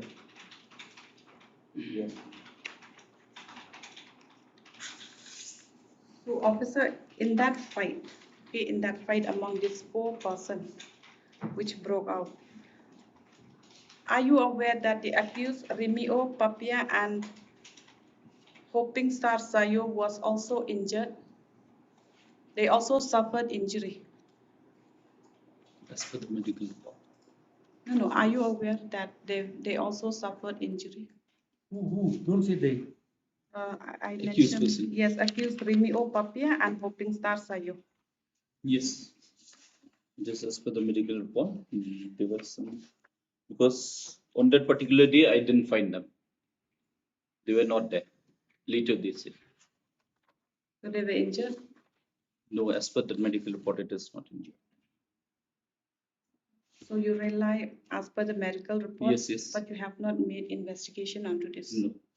Because as per the medical report, there is no injuries on them. I have not investigated whether the accused Remio Papia and Hoping Star Sayu suffered injury during the fight.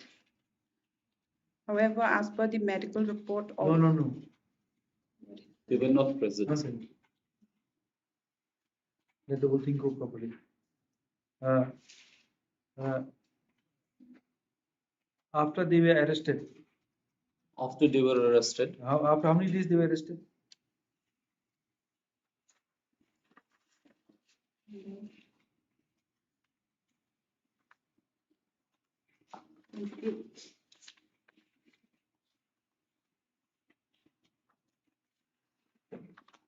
So the incident took place on 17. Then they were arrested on 28th. Sir. 3 days after the incident, they were arrested. That too, I have not sent them for medical examination. That too, I have not sent them for medical examination because they appeared at the OP with a court order wherein they were released on anticipatory bail. One thing I want to ask you. I've heard you deposing during chief that they appeared before you with the court order. Court order, yes, sir. Granting them anticipatory bail. Anticipatory. The order was interim order. Interim order, yes. Was there any final order? Yes, sir. Absolute. Making the order absolute? Yes. Later, So, after I submitted a you are a report to the senior court. officer. I want to know. Yes, sir. Just tell me one thing. When a person come to you with an anticipatory bail order, yes, sir. What does it mean? That means they cannot be arrested. You cannot arrest them. Yes, sir. Is that correct? We can arrest, but release. Arrest and release, sir. That we do, sir. Normally, this procedure we follow. Can a court pass an order not to arrest anybody? No, sir. No. So when an order is there granting anticipatory bail, if I understand correctly, the order becomes operative. Operative. Yes. Court grants anticipatory bail, and in the anticipatory bail, we say, in event of his arrest, he should be released on bail. All right. Meaning thereby, if you don't arrest him, that order it has not become operational. Yes. So moment they give you anticipatory bail order, you have to arrest him. Yeah, we did, sir. In this case also I did. And then release him. Yes, sir, I did. So nothing stops you from medically examining him. After arrest, you can medically examine him and then release him. Okay, sir. It is not necessarily that you medically examine him only for the purpose of custody. Okay, sir. You can also examine him medically. You can interrogate him. You can interrogate him. Sir. You can ask him to come next day, any day you can come, ask him. But if you don't arrest him, means that order has not come into operation. Okay. I did interrogate in this case. Then where is the final order? Final order of the death. Suppose if there is an anticipatory bail order, okay, and anticipatory bail interim order is granted, directing you not to arrest, all right, till bail application is disposed of. So the accused appear before you, you grant him bail, and after that the bail application is rejected. What do you do? So in that case, do I have to arrest? Huh? I have to arrest. What happens that the bail earlier you have released him on bail? So we have to write a report, sir. Huh? We have to write a report to the honorable court, sir, stating the fact on what ground I have arrested, whether they are cooperating with the investigation. No. Once the bail application is dismissed, means you straight away arrest him. Interim order is dismissed. Okay. So all the bail bond all cancelled, everything cancelled, automatically cancelled. The 3 days after the incident, accused person appeared before me with along with an order of pre-arrest bail, interim pre-arrest bail. I arrested them and released them on bail. I did not have an opportunity to medically examine them. Is that correct? Correct. Yes. Yes. So from the first part, let it be, I am not aware that the accused person suffered injury. That is gone. No, sir. 3 days started. 3 days. I am not aware if the accused Remio Papia and Hoping Star Sayo. had suffered any injury. Any injuries, because they have never reported. No, that we have. During the fight. Yes.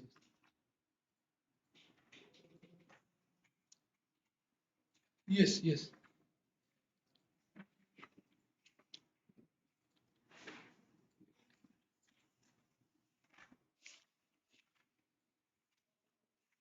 Let's just check your arrest memo.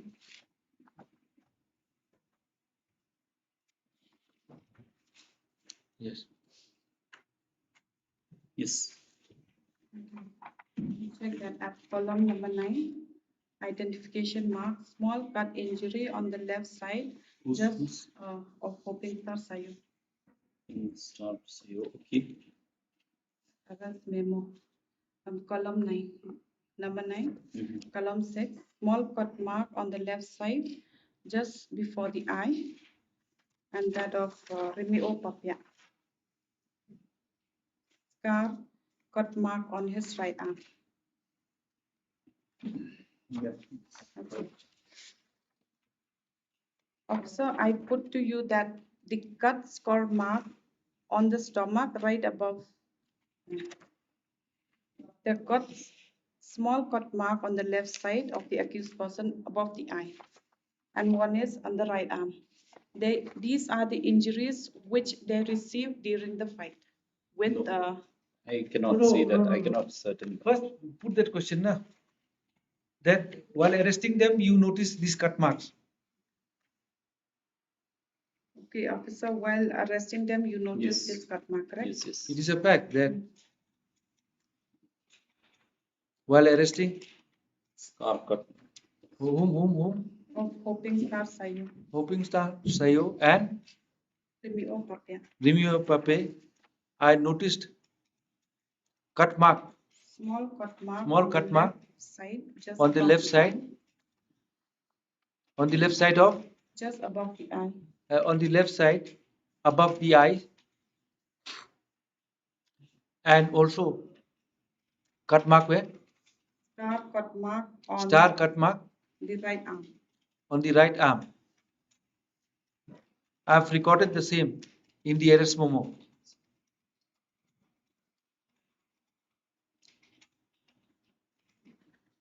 I don't know how they received the injury. Yes. So, officer, is it correct you have not inquired from the accused person how they received the injuries? Yes. It is a fact that I did not inquire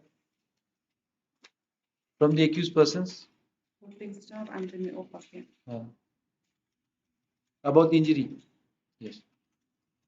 Now, officer, do you agree that the injury which the accused person, one is above the eye and one is the right arm, is the injury they received when they had a fight with the victim and Robert? I cannot ascertain the fact because they have I never cannot say. revealed to me. The injury was inflicted on the accused persons during the fight. Officer, just refer from Kanchi Pupang again.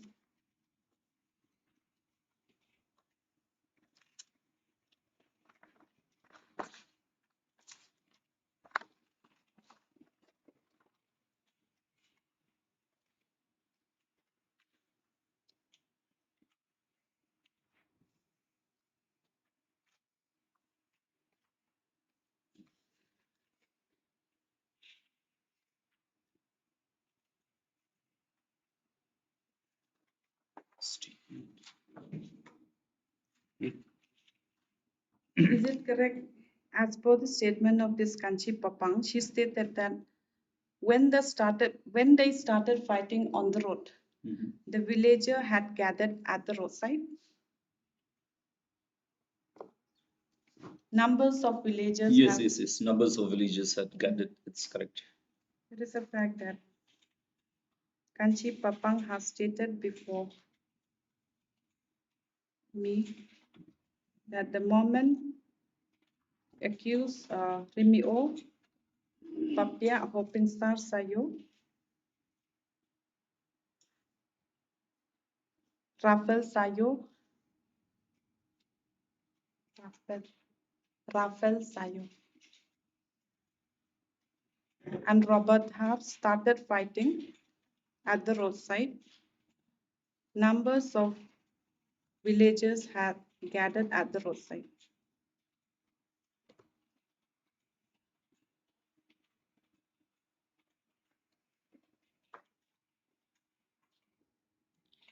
Now, officer, is it correct to say then it is the villager who assaulted the victim and not the accused person? I do not agree that it was the villagers who assaulted the victim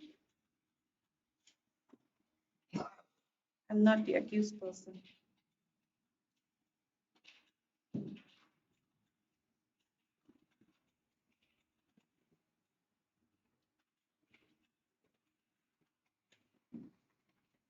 Now, officer, is it correct that when the fight broke out, when the villagers had assaulted the victim, Full Moon and Rinki Papia also came to the PO to pacify the crowd?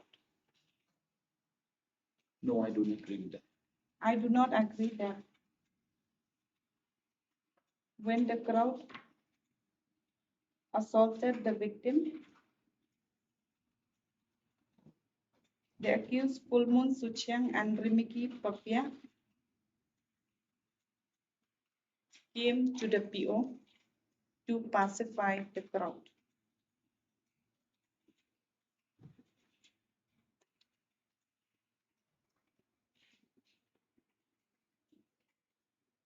Now, officer, is it correct you have not recorded any other independent witness except of that Kanchi Papa? No. It is the fact that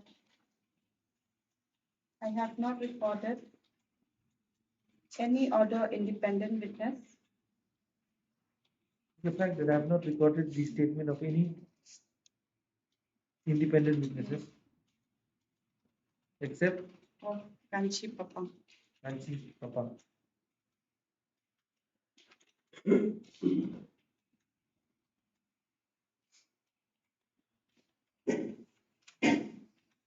No, officer, you stated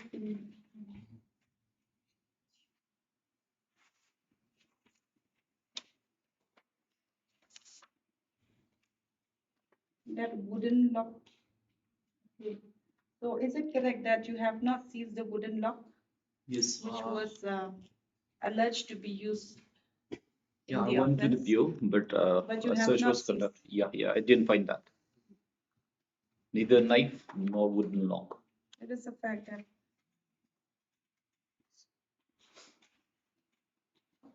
I have not seized the wooden lock. Now, And the officer, knife. just refer from the statement of Robert Dhar and And the knife. As I conducted Rafael search. Tayo. Knife. Statement of the accused person. I had conducted No. full stop, not as. I Rafael conducted a Tayo search. and Robert Dhar. I conducted a search but could not trace the lock and the knife. Yes. Yes. Just refer one. Rafael Tayo and Robert Dhar, and then that of Kanchi Papa. Which one should I go first? Yes. Robert Dhar. Just go through once. Rafael, Robert, and Kanchi.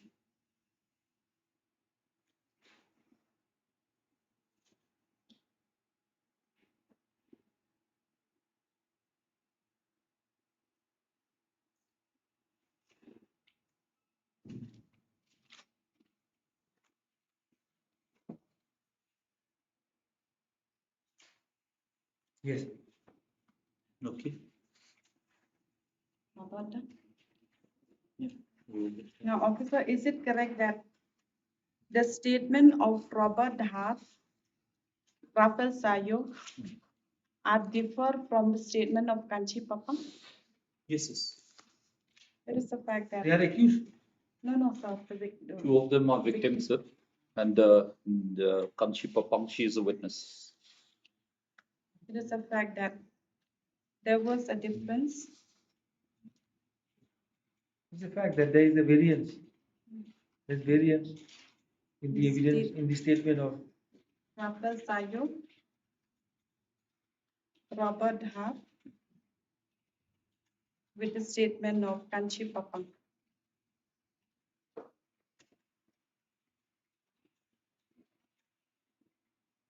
Now, officer, can I say that Robert Dhar and Rafael Sayo had given a false story regarding the incident? No, I don't agree with that. I do not agree that Robert Dhar and Rafael Sayo has given a false story regarding the incident.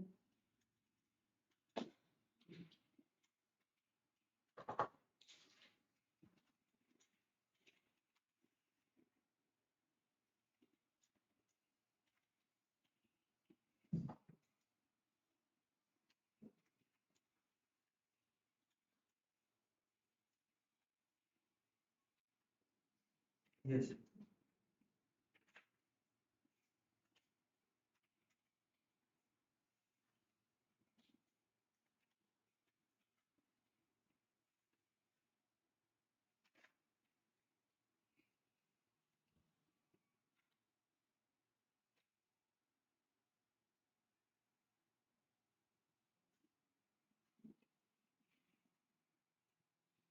Officer, is it correct when the incident took place, there were many witnesses present at the PO? Villagers were there. Yes. It is a fact that when the incident took place, there were many witnesses present at the PO.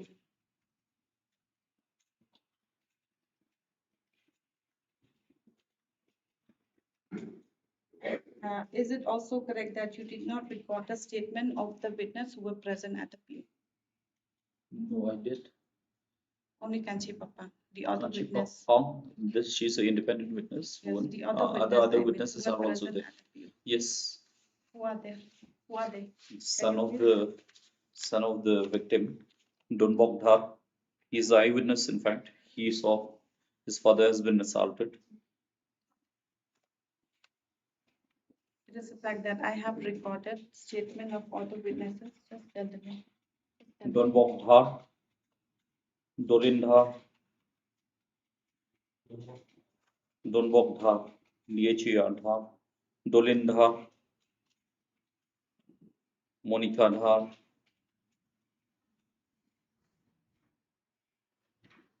and in fact Robert Dhar also is a victim.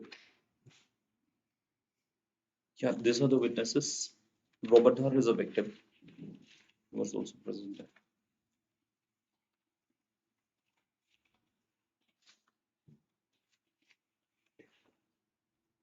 Officer, is it correct there is a delay in lodging the FIR?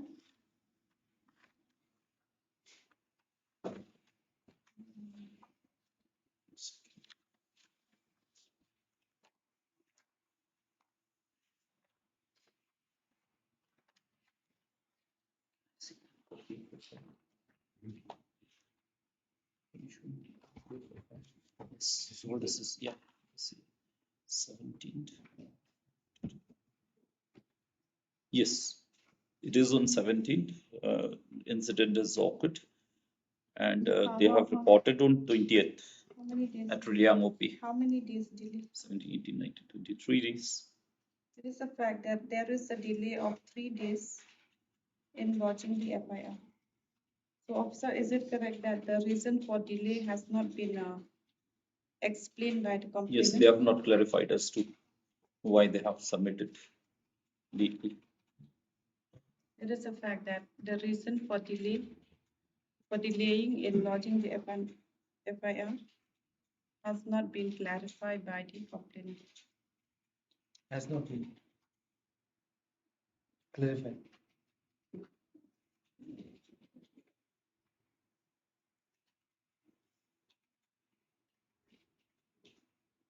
Officer, do you agree with me that the accused Rimiki, Papia, and Full Moon Suchiang were falsely implicated in this instant case because they were present at the PO?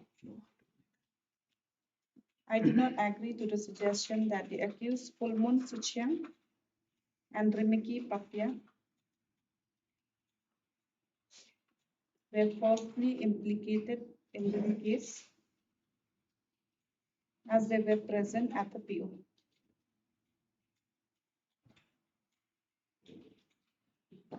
Not as they were, simply because they were present at the view. Officer, is it correct you have not prepared the rough sketch map of the PO? Yes. It is a fact that I have not prepared the rough sketch map of the PO. Officer, I put to you that you have not visited the place of occurrence since you have not prepared the rough sketch map. I do not, I do not agree with the suggestion that I did not visited the place of occurrence. I have not visited the place as I have not prepared the rough sketch map. Officer, do you agree with me that this instant case arises out of in a fit of moment while having liquor in the shop of Kanchi Papang?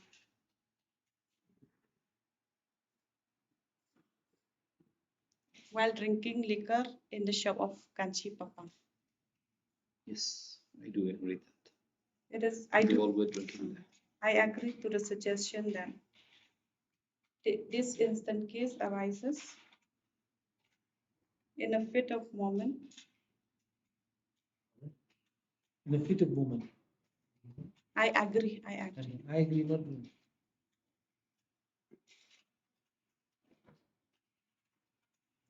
This instant case arises in a fit of moment while drinking liquor in the shop of Kanchi Papa.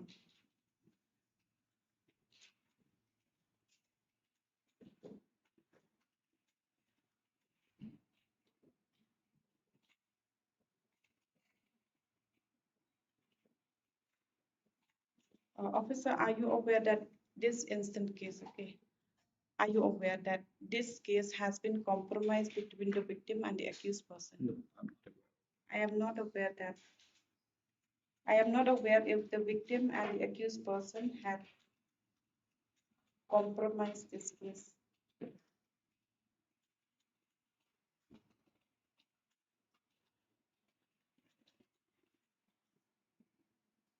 Now, officer,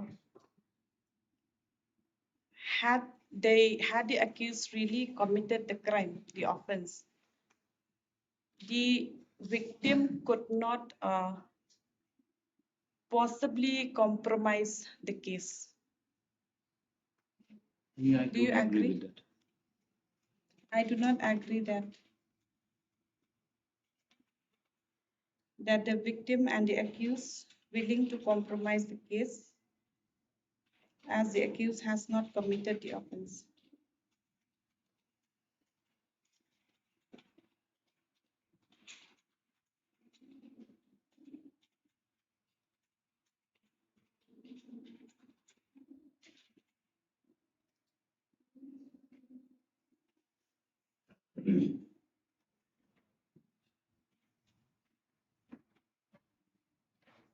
Now, officer, as per the statement of the son and the victim, they said that they tie him with a rope. Did you make seizure of a rope? No, I didn't find that. It is a fact that I have not seized any rope in connection with this case.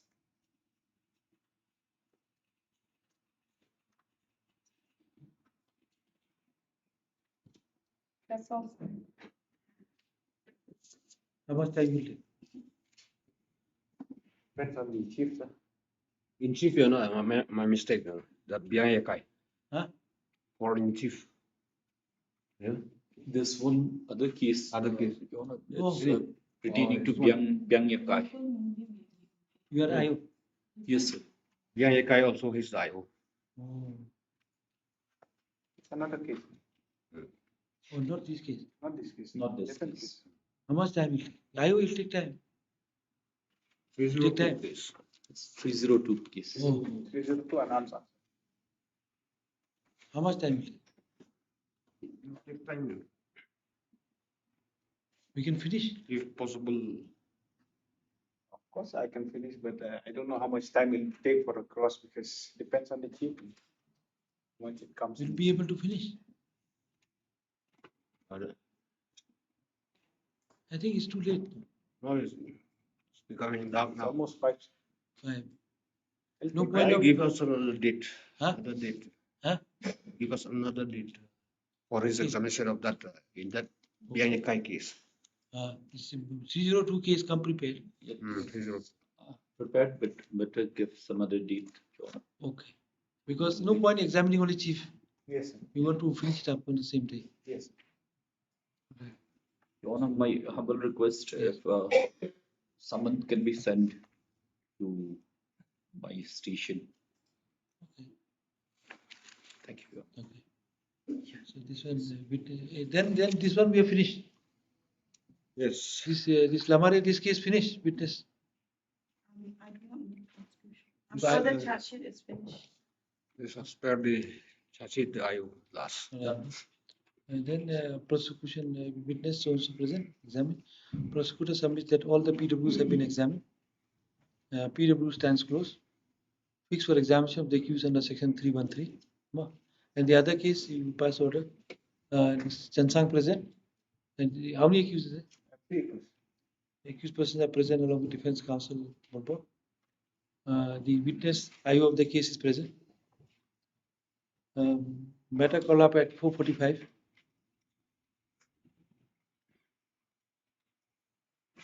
Rebel counsel informed the court that a witness examination of the witness cannot be concluded today.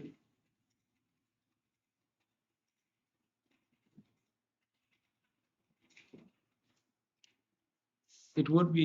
This court is of the view that it won't be proper to keep the to examine the witness partly and refix this matter for examination of the witness on the prayer of the prosecution. A fresh summons shall be issued to the witness fixed for evidence. Is Hamboy Pale?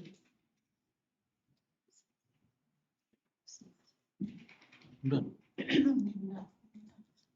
Where's Bakil? Court.